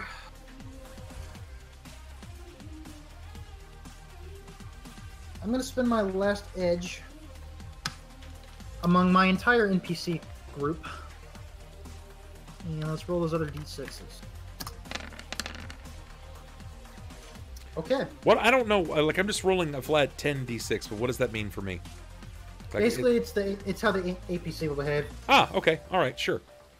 Now, you can spend your edge to determine the behavior of the NPC, if you have edge left. I imagine this thing is just gonna fucking flip over. Okay, if you don't edge, the APC will then, like, the rocket fires under the APC, and with a high explosive blast, most of it is compressed underneath the APC and blasting upward. Okay. But it completely sends the APC, like, tilting onto its side and basically throwing you against the wall. Plot point? Okay. What Instead of thought- aiming at the rear side of the vehicle, she aims near the front. The concussive blast sends the front end flipping basically straight over to the back. While it's still going to have the same effect on me, she wasn't anticipating the fact that the APC not only went end over end, but it landed crushing one of the other hostile combatants. So wait, you're telling me her rocket shoots the front of it instead? Instead of aiming at, like, if you're looking at the vehicle from the side, instead of hitting the backside, she aimed to the front, so it literally just caused the vehicle to go like this. Straight back. So it just goes end over end. Yep. Okay. And I, being the saucy troll that I am, I'm going to try to stabilize internally. Okay, so... Go ahead and... How do we determine damage for this? Let's see. Yeah, tell me. Tell me how, because I'm about to athletics my ass out of this. In fact, Q, as it's going in ass over kettle, I yell out parkour! Okay. we're gonna call it 8 damage. Obviously reduced by your stuff. Parkour! Get it? Because the car is parked. Yes. Okay, here we go. Athletics parkour. Is that like how do you mitigate damage on this? Can I use my athletics to kind of roll with a punch here? Technically, the roll I did against you was just rolling the APC. I think if you yell hardcore parkour, you do better.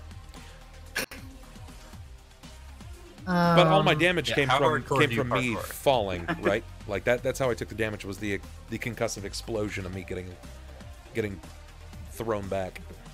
Basically. Okay. So, what we're gonna do is, because you still got your action you're gonna do. Yeah. So it's gonna be 8 damage. Do your modifiers for damage, Okay. and then you take that to your armor and whatever your stun is, and then do your action. What I'm asking is am I capable of dodging internally? Because I mean, my character is built around the idea of being able to use momentum and freely play around it. So am I capable of doing that at all? I was gonna say that was what the APC roll was for. Well, I mean, if I had known that I would have edged to stop that's why I You can was still asking, edge. like, You can still edge. yeah, but I don't know how many successes I had from that point. Was it just a flat 4? You had 4. Okay.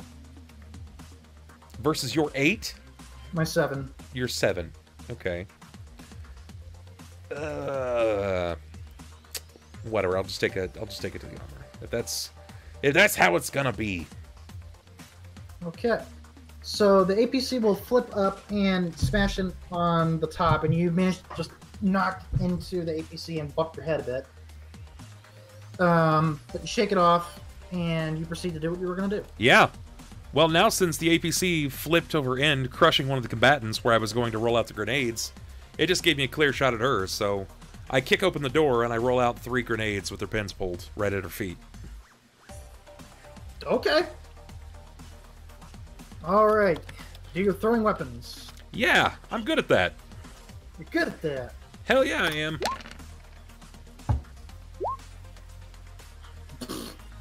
I'm all out of edge, so. Haha! Well, I do it. You do it. I don't... How does it go down? You know? I'll tell you, she's fucked up, but she ain't dead. She's I'm- fucked up, but she ain't dead. I feel like since I've had this much control up to this point, I kind of want to give it over to Smiley since he tackled the Berlin Wall. That is Igar. I have no business doing that. Oh, Absolutely not. Oh God, you're right, because Smiley was right there. yeah. Smiley was right there. And Wait. Bob, you gotta roll me a glitch die. Oh, do I? Oh my Okay. god, yes!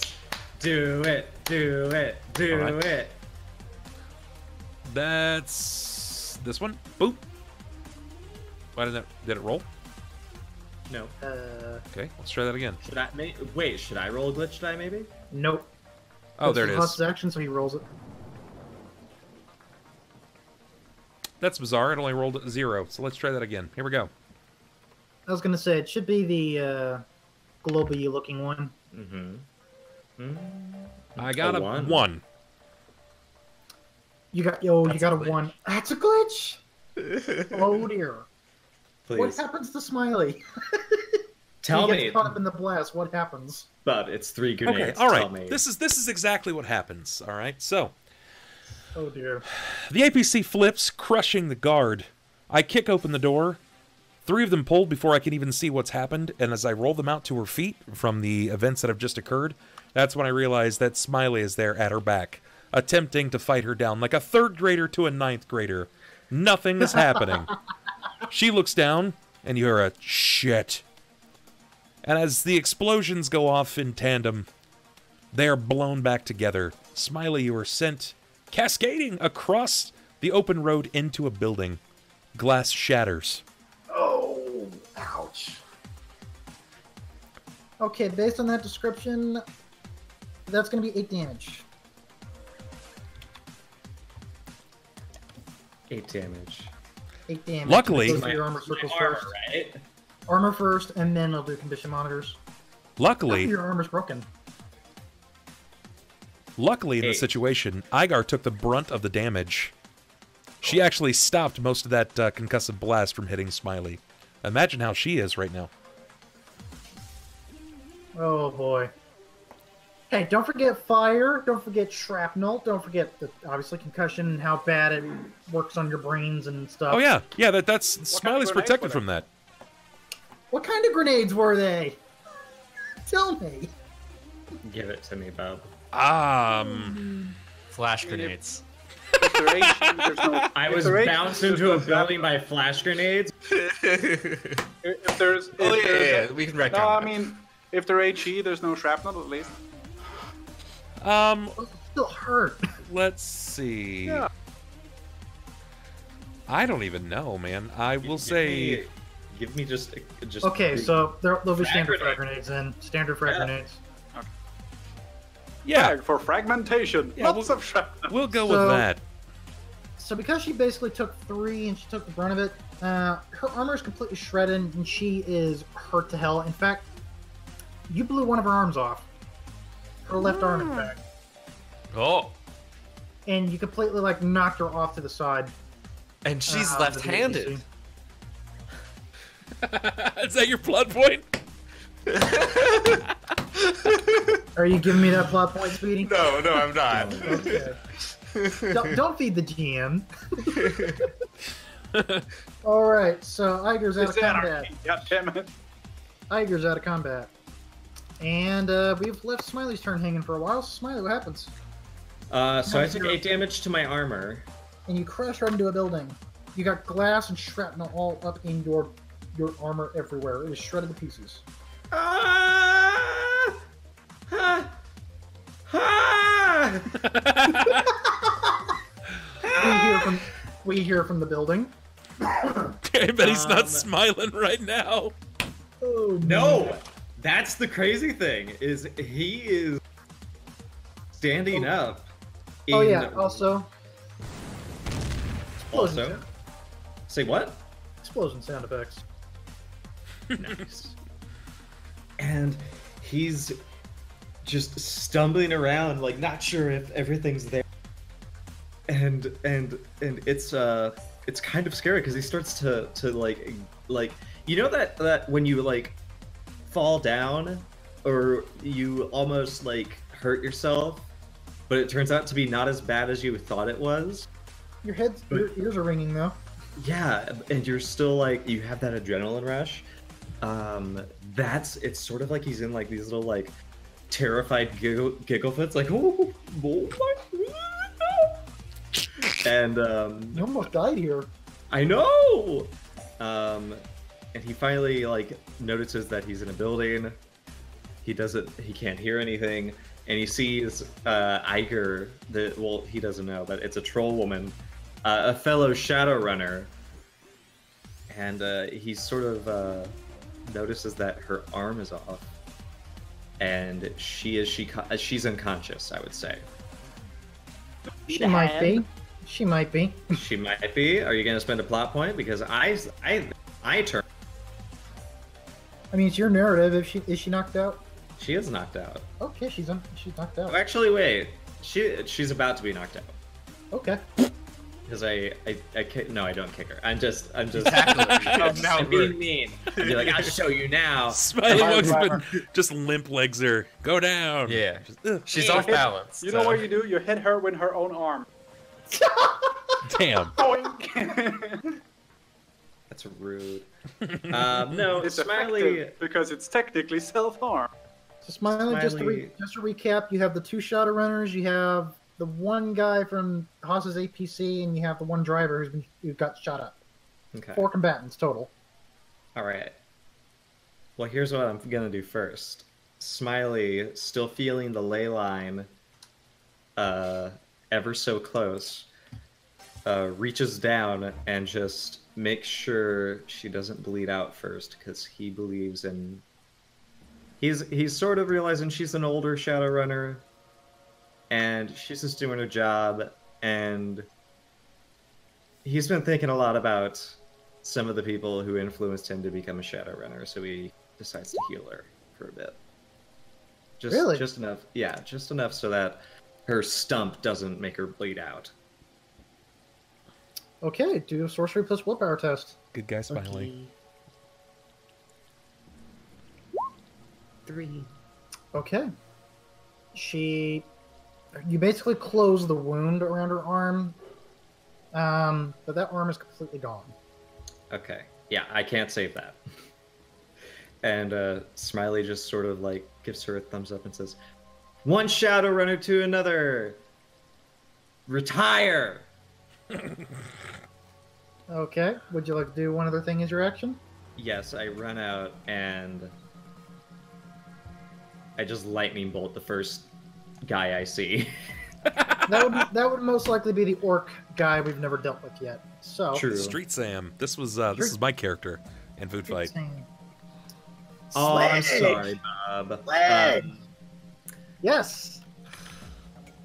Poor boy. You know, I could actually get his stats and find his dodge stats. Plot point. First guy is Hoss. Aww. Oh. I'm actually doing that. So Sledge. Come on, where are you, buddy? him to me. RS Sledge. I know he's right here. There he is. Okay, he rolls 10 dice to dodge. Oh, Okay. interesting. Okay. Do you edge? Do you have edge? I cannot. I'm out of edge. So he sees like you priming up your lightning bolt because he notices you've been a threat. So he jumps behind one of the APCs, just you shock at him. I stomp my foot and say, "Gosh!" Okay. Plot point. Plot point. What happens? He jumps behind the APC in clear line of fire for me. Okay. Cool. So he's got a clear line of fire to you. But we're gonna go to Chord next. Chord, go ahead. You have 4 combatants.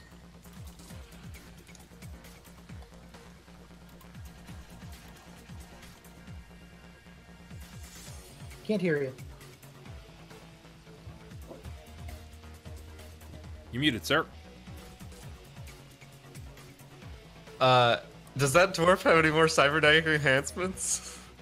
Oh my god. Just leave the poor man alone. He would have a data jack, probably. He would maybe have some wired reflexes of some sort.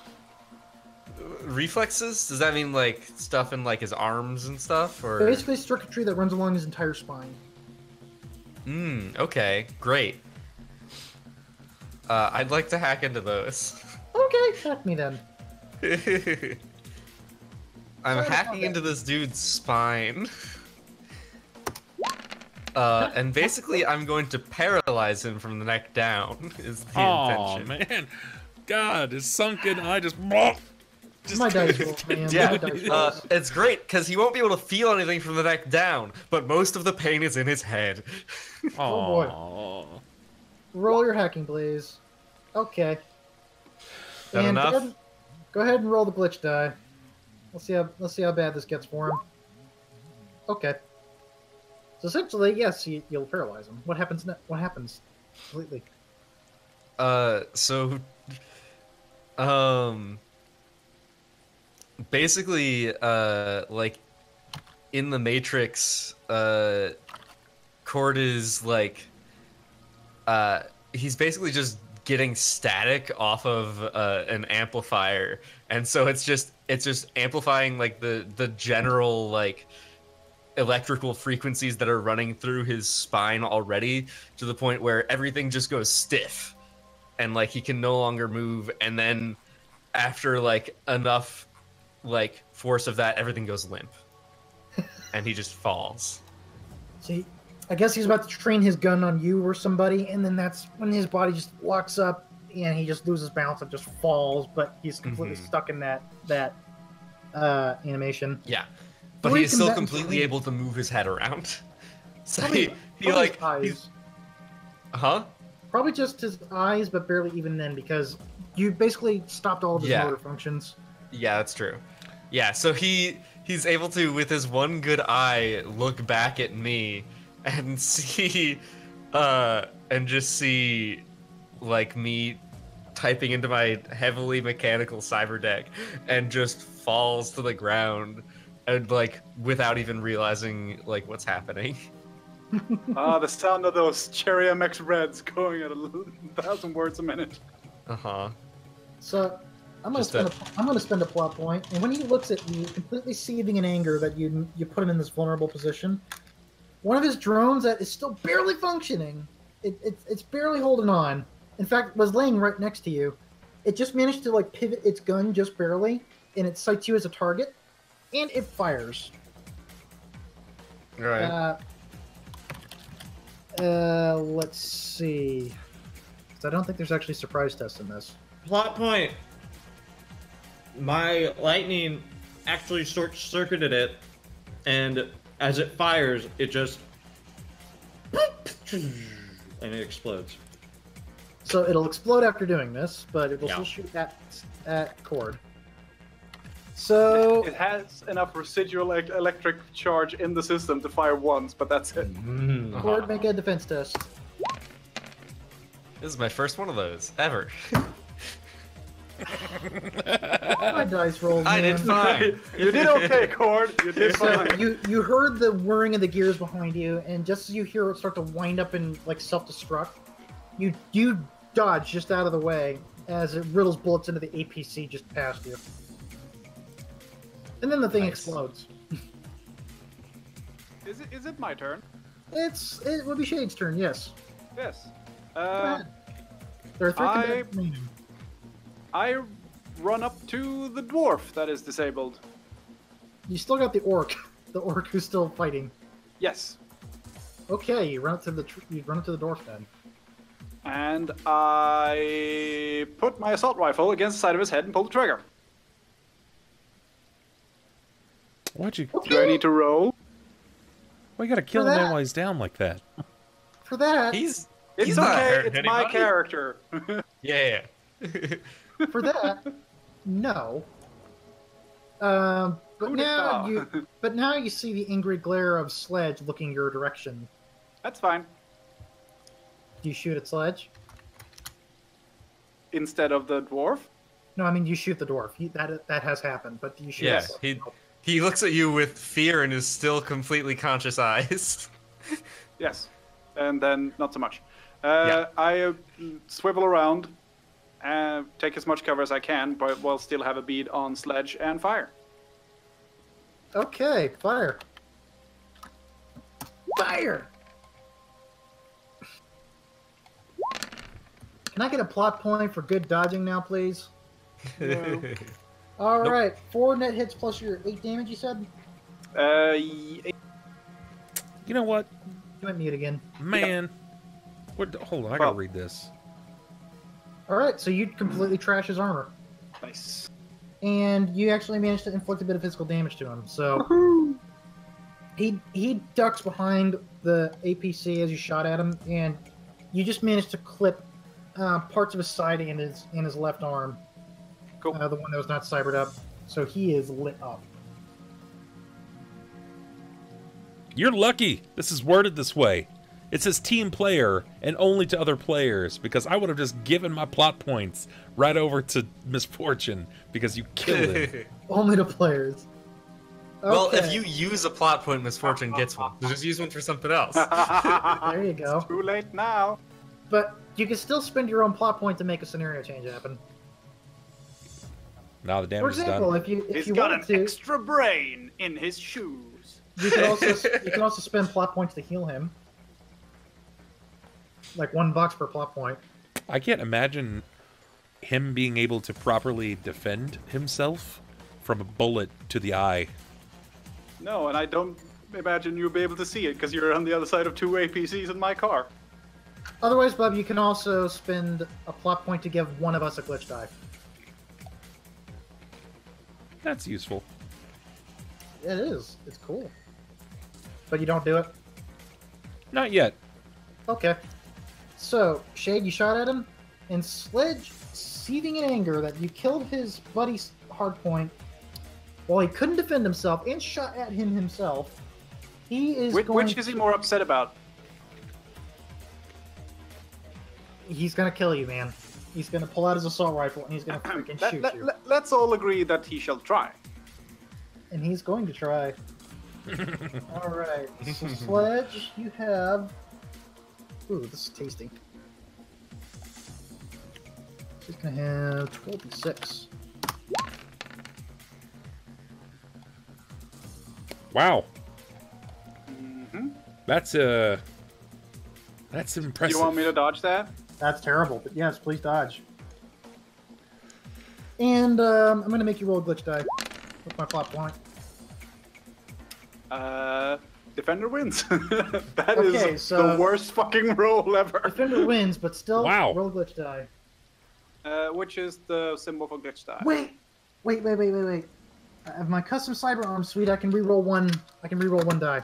Uh-oh. One die. Okay. I'll edge. Yes.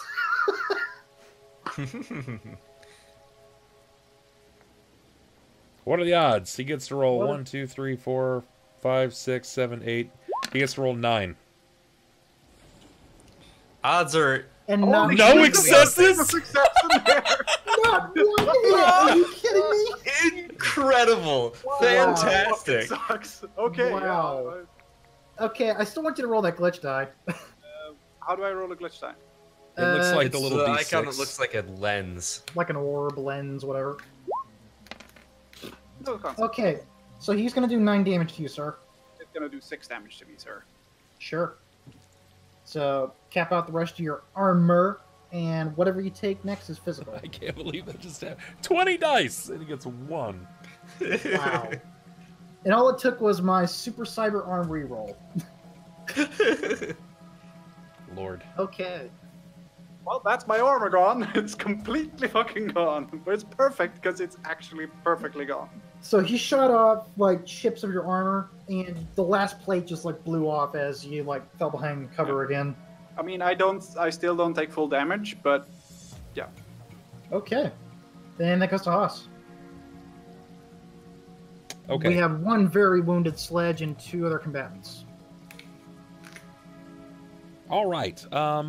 I shrug off my armor jacket. I just take it off. I'm gonna charge out from my downed APC and find the assault weapon wielding orc.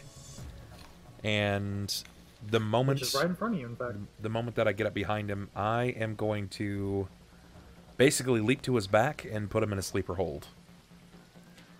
Close combat then. I just want to knock him out. Close combat then. And if he starts to resist, I'm going to turn it into... you know what? In fact, I think I'm going to do this now.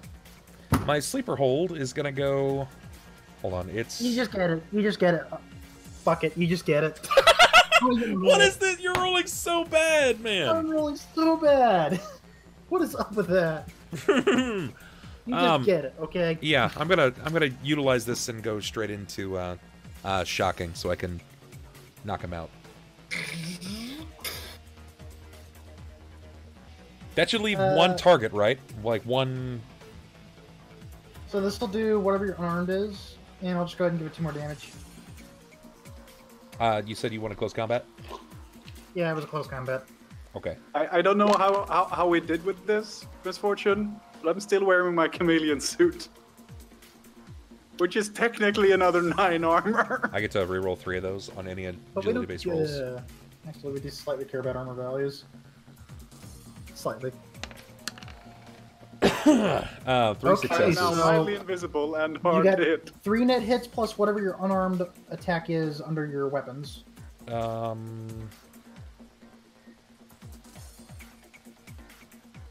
Unarmed attack is 5p, so 3 and 5, 8.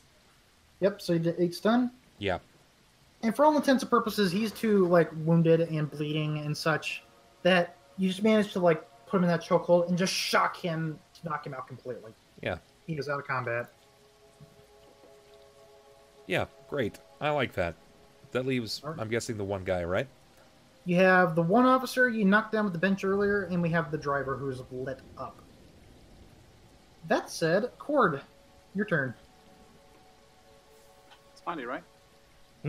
It's Smiley. Smiley's turn. Yes, Because it the is Smiley. the zoom order is not accurate. It's Smiley. No, it is not. Yes, all my hopes and dreams. All It's the- that driver that we need to get, I think. The fucking Is he... dice rolls are perfect tonight. They're so Okay. good. For us, For not you. for misfortune. Hey, I don't know, they this don't is- come to misfortune for nothing. This is the most Yep. amount of damage we've taken in now 10 episodes. Yeah, I don't know if I've ever taken damage. Imagine if I hadn't said that there were Shadowrunners. Yeah, that'd be boring. We'd probably be done by now. Yes. Alright. We'd be in Boston by now. Oh man, it's too good. Okay, I'm gonna- Smiley. Wait. Sweepers would already be here clearing this shit up by now. Okay. Here's what I think I'm gonna do. I'm just gonna run over. I'm gonna try to grab the driver, and I'm just gonna shock him. You're gonna shock. Yes. After all That's that, you just literally gotta all shock the driver. Because what do we need to do? We just need, actually, where's Mr. Jameson? Which car is it? Jameson's still in that first APC, and I'm gonna run over there and open it. And I open it, and it turns out he is he's in cuffs. cuffs. And I go, hello! And he just looks at you confused for a second, and he is against the front wall. So you just get him out of there? Mm-hmm. I'm gonna make a run for it to our car. Alright, so you grab him, and you go run to the car. Yes, we run to the car. And I make sure to take him through various cover that we can use in case anybody here decides to do anything rude.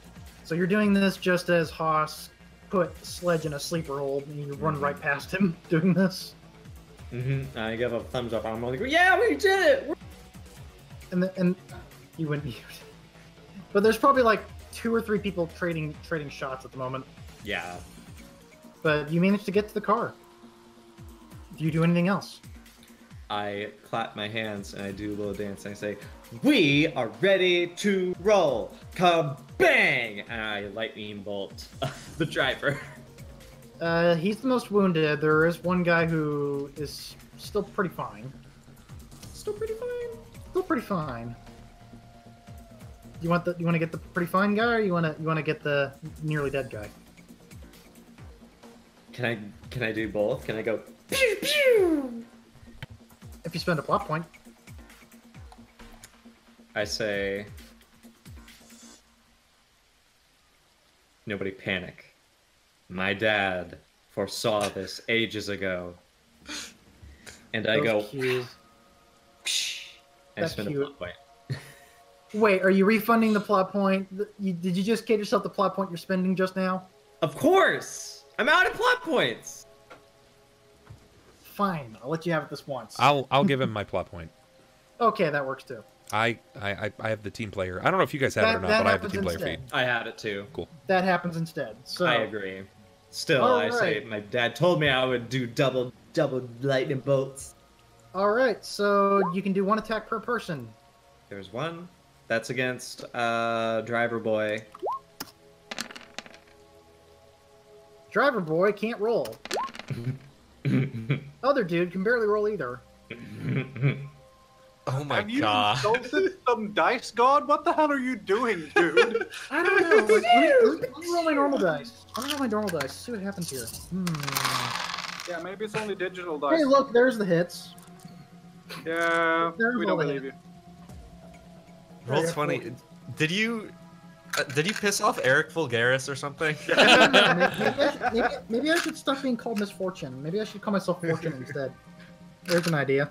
So anywho, yeah, you shock them both. The driver dies, and the other guy, whatever happens to the other guy, he dies, he's stunned, whatever you want. His You gun can be misfortune explodes. from. You can be misfortune from Melgir. She's super lucky. Her name is just Fortune, but yes. Yes, but they call her misfortune, don't they? No, they don't. They call her No, they don't. Fortune. No, they call her Lady Fortune. Luck. They call Queen. now. Vlad calls her Lady Luck. There we go. I call her beautiful. I'm playing Okay. through Metal Gear Solid 2 at the moment. That's fine. Fun game. Alright, so I'm going to cut the combat music. And, Smiley, why don't you finish up that combat thingy that happened? Here, bye-bye music. We don't need that anymore. Mm-hmm. What We happens? with two resounding thuds and crackles of the lightning bolts, Smiley takes care of our last bit of resistance, and he wistfully says to Jameson, "I really need to find out where these ley lines are."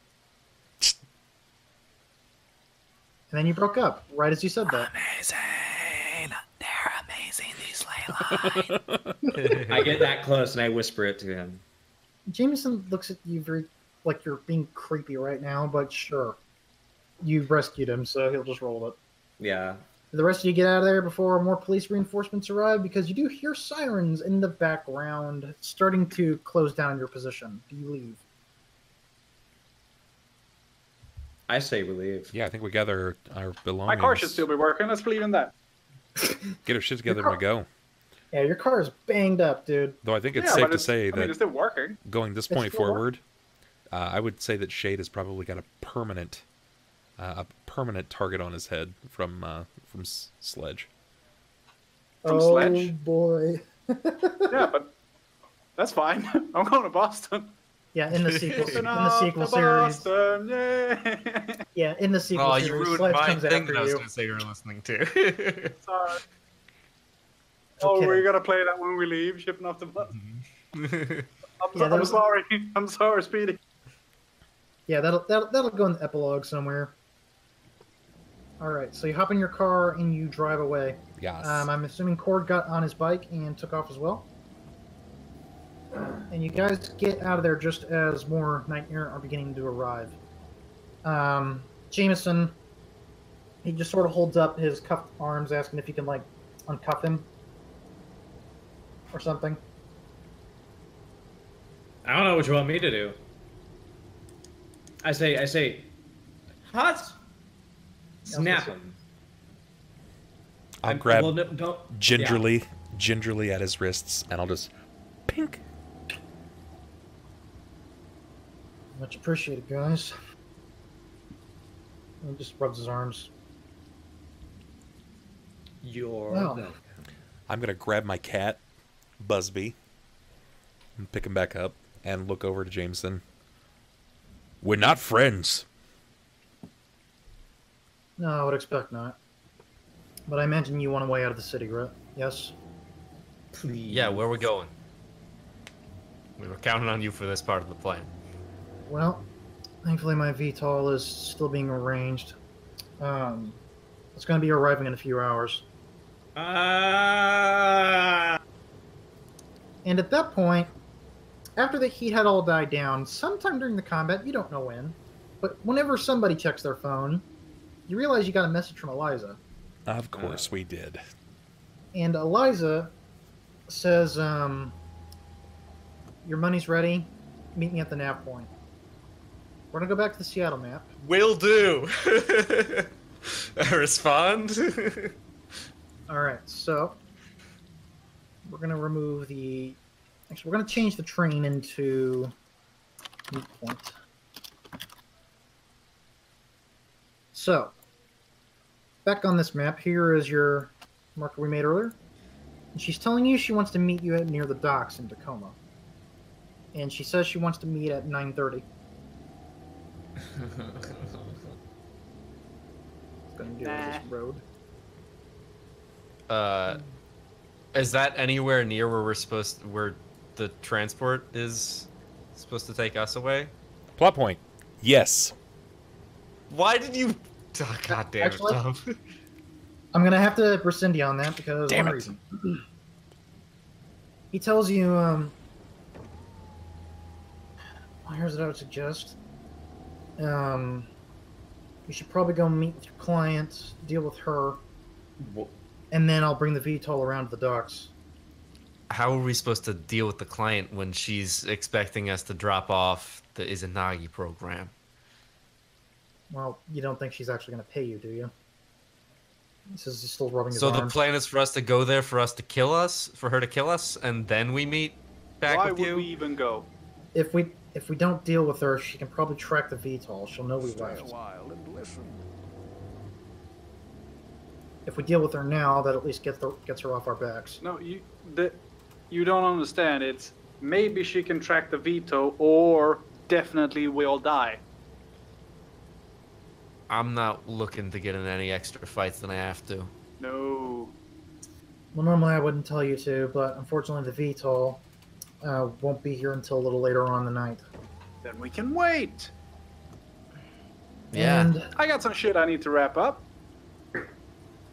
And then I look at my comlink like, yep. Hold Definitely. on.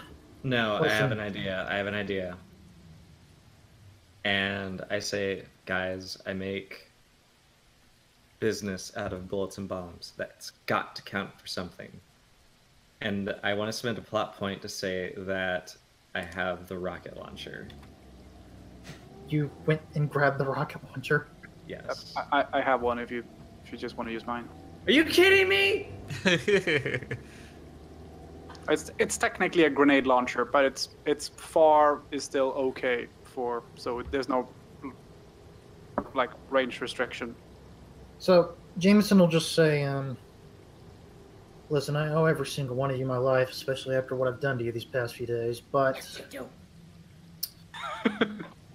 we need to get rid of Eliza. She is going to cause us problems later when we get to Boston.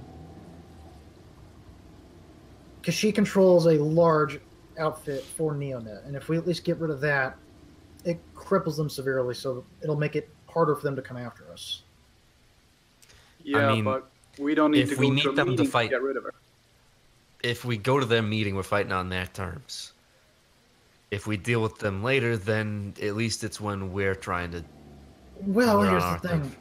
They don't yet know that I'll be bringing a VTOL to the fight, because they'll know that you broke me out. They don't know where I'm going to get my ride from, and they don't know what kind of ride I'm bringing. They probably have a pretty good idea that we're the ones who broke you out, though. Yeah, so she'll definitely come after you either way. I don't know why she would not expect us... I don't know why she would expect us to be going to meet her peacefully. Or to meet her at all. Well, Yeah, I'm not going to a meeting to get killed. well then kill her first. Yeah, but we don't have to go to the meeting for that. I point my thumb back and like, I got a sniper rifle in the back, man. We can take care of this for like 3 clicks distance.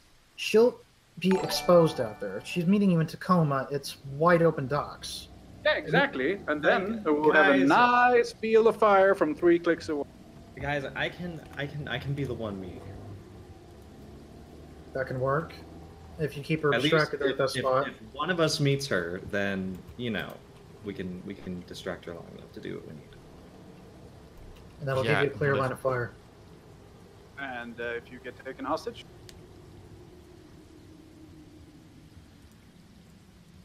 I'll talk my way out of it. make it a little difficult. No. I don't like the plan, but it's yours, and it's your life. That's right. We just can't leave Seattle until she's gone. That's all I can tell you. And believe me, it'll make our lives easier in Boston. Drop me off at that curb about 2 blocks ahead. I'm going to call my ride. And as a gesture of good faith, he reaches into his pocket. You notice he's actually still in the same clothes he was in yesterday.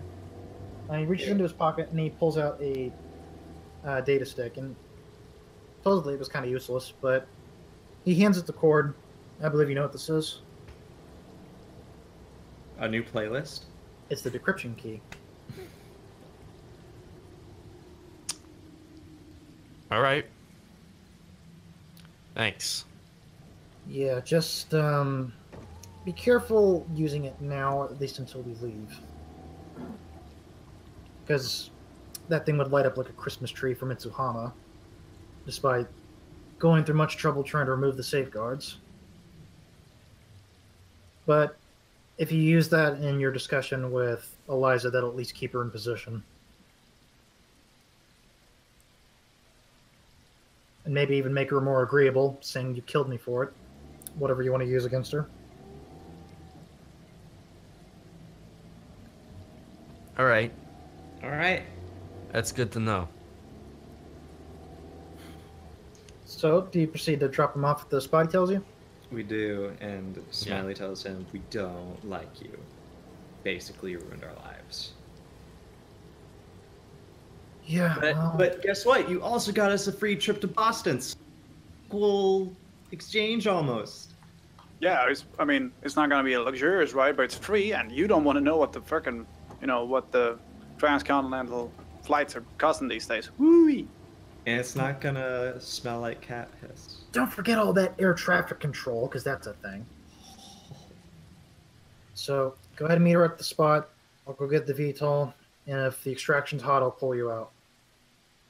Sounds great. So he gets out of the car, and then he sticks his head in. Any of you got a spare metal link? I don't want to give you my spare one. Spare what? A spare metal link, like a burner phone. I don't know. Yeah, I got it. I do. All right. So, Chord, do you just give one to him? Yeah.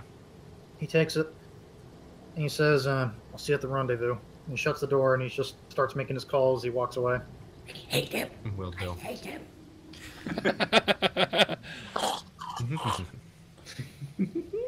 Okay.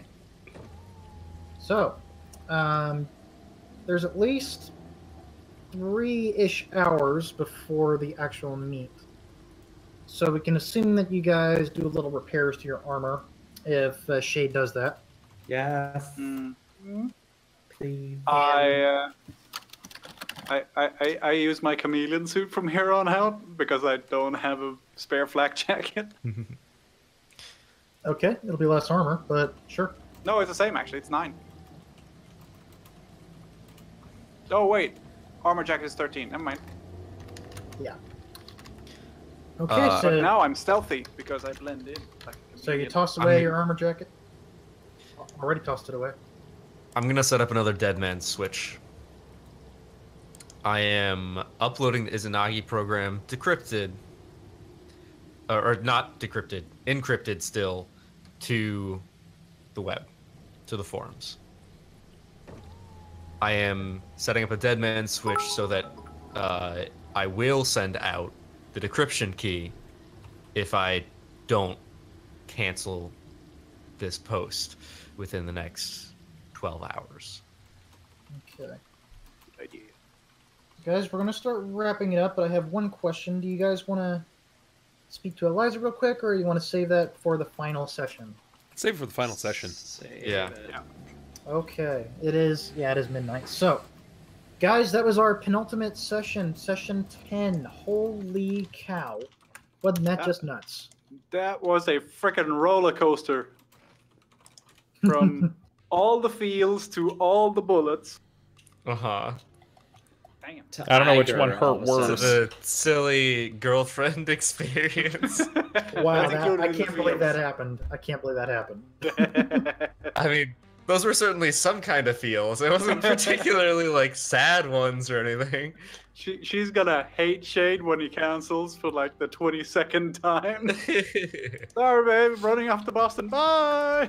Yeah, this episode was certainly a confusion, an amalgamation of feelings, from confused and aloof to sad and depressed, into And a little bit sexy. not really, but, but all the way there at the end.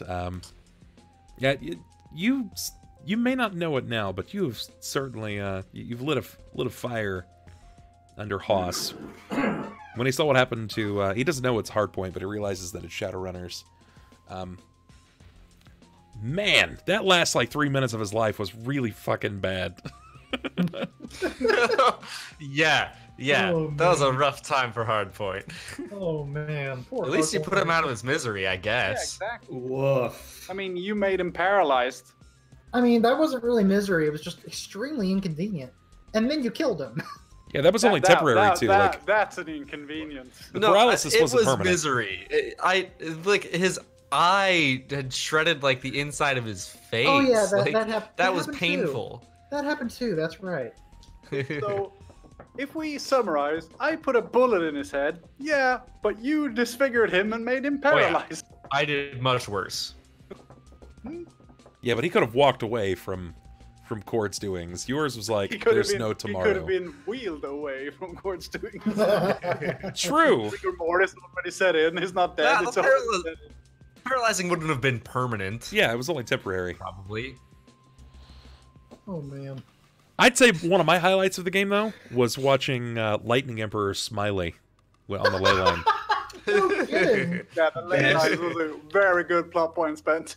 Best use of a Agreed. plot point yet. I'm so happy. That's my favorite, though, is it's not like, plot point, I win, but like, plot point, I want this to happen for him, because this is way cooler. Yeah, good GMs. I'm not calling myself one at all, but good GMs, yeah, they know when to be like, yeah, that win button ain't working. Just help yourself in some fashion. Well, I mean, you but- kind of did, right? Like, you kind of let it all happen because you pissed off an Elder God and he screwed your rolls all evening.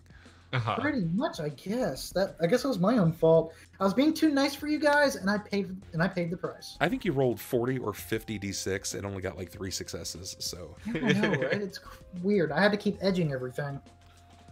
It's so bonkers. It's And rough. even that wasn't enough sometimes. Yeah. No, it wasn't. I'm gonna have to ask Eric about that. He's gonna have some token or talisman, something cursing you. A little like Thanks, voodoo Eric. doll. Yeah. Oh, but God, having you guys just creative plot points all around. Seriously, every one of you guys. And for that, I would give you guys, and I got to make up for last session too. I want you guys to go ahead and take 20 karma. Oof. So it's a makeup for last week and for some amazing role playing and narrations today. That's a lot of plot pointing. A lot of I karma. got 35 karma right now. Yeah, so do I. 38. It's a lot. Oh yeah, and getting skills is much cheaper in this. Ain't that just super? It is. Well, Bring Edge from 5 to 6 would cost me how much? Or is 5 the max? Right. With attributes, it's double, but with skills, it's just the new rating is the cost. Okay. We'll talk about it later. Anyways. let's go ahead Super Edge. and get our details out about each of us, guys. This was episode 10. Next week will be our last episode. I'm not Of- sure. TwitchCon. Not next week. Not Week next after. week. Week after. Yeah, that thing. What they said. Week after. Wait a minute. Really? There's something going on the week after. There's On the 6th definitely of November. something Not going next on. week, at least. Right. I'll talk to you guys about that. Okay. I have something coming up, something relatively important. So, let's go ahead and find out about each of our casters here. We'll start with Shade. Tell us about you. Who are you? What do you do? I am Shade, aka LimaZuluTango, or LCT for short. I play a lot of city builders and stuff. And you can find me at twitch.tv/LimaZuluTango. or twitter.com, whatever, twitter.com/LimaZuluTango. And I'm gonna be at TwitchCon in a few days for the 4th year running. I ain't missing that. So yeah, come hang out. It's fun. Watch me slaughter people in RimWorld. Loads of fun. Super. All right. Chord, tell us about you. Who are you? Where are you from? What are you doing? Hello. I'm Speedy. I'm NotSoSpeedRuns online. You can follow me at twitch.tv/NotSoSpeedRuns or twitter.com/NotSoSpeedRuns, since that's the format that we're saying all these things now. I play a bunch of like indie narrative games and some tabletop games sometimes. I also run the Twitch community Cast Together, which is a community of streamers dedicated to mental health. We've been doing a campaign called Co-Optober this month, where we've been trying to do some non-violent multiplayer games for charity, Crisis Text Line. We've had fewer streams than hoped, just because people have been super busy. But we'll have at least a couple more before the month ends, and we're hoping to continue just doing community games for as much as possible. And we'll always be, that channel's going to be 100% for charity all the time. And it's just a super nice and welcoming community, and you should check it out. So follow Cast Together as well. Nice. Awesome. Yay. Awesome. And Smiley here. Who are you? What are you doing? Where can we find you? It's me, Smiley, but I am also known as Four. You can find me on the Forefront in Twitch and on the Forefronts on Twitter. And you can join me tomorrow on Roll20 for Tales of the Loop, which is going to be a fantastic continuation of our little campaign run by that bronze girl who just did Vampire the Masquerade. Yes, I saw that. I wish I need to wait till it's uploaded or something. She'll be running in Tales of the Loop tomorrow. I play Peggy, who is a little science girl with pigtails. And I'm hoping to get the Cast Together Mouse Guard game on Thursday. We'll be doing little mousy games and various other things. I'm hesitant to give an update on Queers and Quaggoths, which is our podcast about bringing your monster manual to the queer community, because my partner in crime, Abigator, computer died. So we're trying to figure out if that'll be picked up. But, you know, I'm doing lots of other things like, too much to mention, Animorphs, Hollow Knight, hacks. Yay. That's it. Damn it. Question 4. When you play Tales from the Loop, are you playing the alternative setting in the US or Canada, or are you running the Swedish one? We're doing the You cut out right as you were about to say it. We're doing the Cliffhanger. We are in Galt in the USA. Awesome. You're not. Of course, we're in the USA. Why would we play anywhere other than America? We don't play Because dirty it's a Swedish Swedish game games set here. in Sweden. Yeah, absolutely not. Yeah, we don't play dirty It's an American Swedish game games set in here. America. Thanks. It is now. God damn it. Flags everywhere. Well. But yeah, Bub, who are you? What do you do? Oh, hi. I'm Bub, the Bubbernaut. You're on my channel. We're currently wrapping up episode 10 of Shadowrun. Wednesday nights I do Shackled City. I think it's going to be episode 143? Nani. 142? I don't even know what episode. It's a lot of fucking episodes. Very soon we're going to be relaunching Carrying Crown. It's about to come off of hiatus. I'm super excited about it. And I play on Roll4's channel on Saturdays. I'm playing Vampire the Masquerade as Ollie Hopkins, also known as the Butcher, previously known as Babyface. It's a wonderful game. I'm very excited to play it. I get to play with Little Red Dot, Enter Elysium, and Miss Magitech. It's so much fun. Go check them out. Check us out here. We do all kinds of games all the time. You guys, if you're here on the channel, you probably already have a good idea about what it is. If you are new here, hit the follow button and stick around. This week, we're doing some Halloween-infused fun times amidst other things. So stick around. But last, certainly not least, Misfortune. Hi, I'm Misfortune. I am a GM, apparently. But I am slowly entering the Twitch scene. In fact, I might actually be starting my own Twitch channel proper here soon. I might test it with some Rainbow Six Siege. We'll see how that goes. But assuming that gets off the ground, I might take a stab at doing some more Shadowrun GMing here on Twitch. We'll see how that goes. But in the meantime, it has been an absolute pleasure playing here on the Bubbernaut. And thanks again, Bub, for inviting me to torture you guys. I mean, entertain you guys. It goes both ways, I think. Yeah, it's Anarchy. We get to torture you as well. Oh, yeah, that making me act as your mom and Trixie. Ugh. That Just was remember, incredible, Misfortune, thank just you. Remember, when we torture you, just remember, it's nothing personal. Oh, got him. Got him! All right, guys. Someone had to. Yeah, somebody had to. You're not wrong. All right, guys.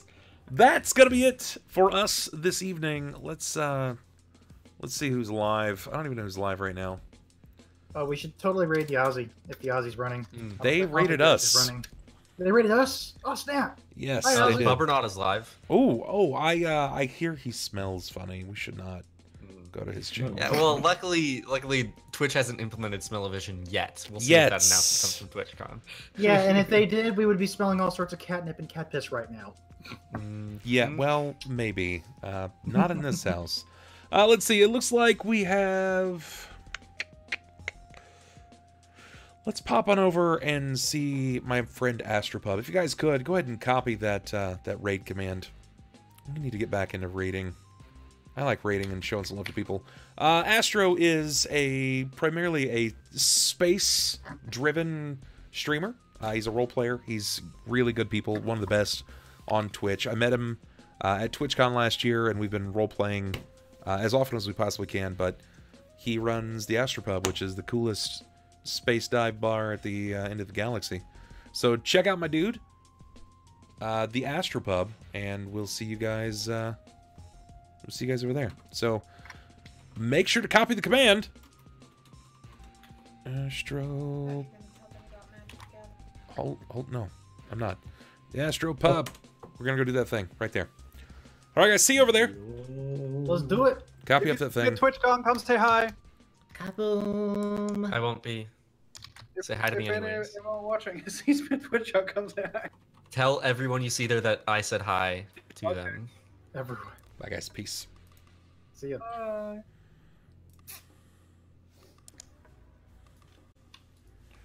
All right.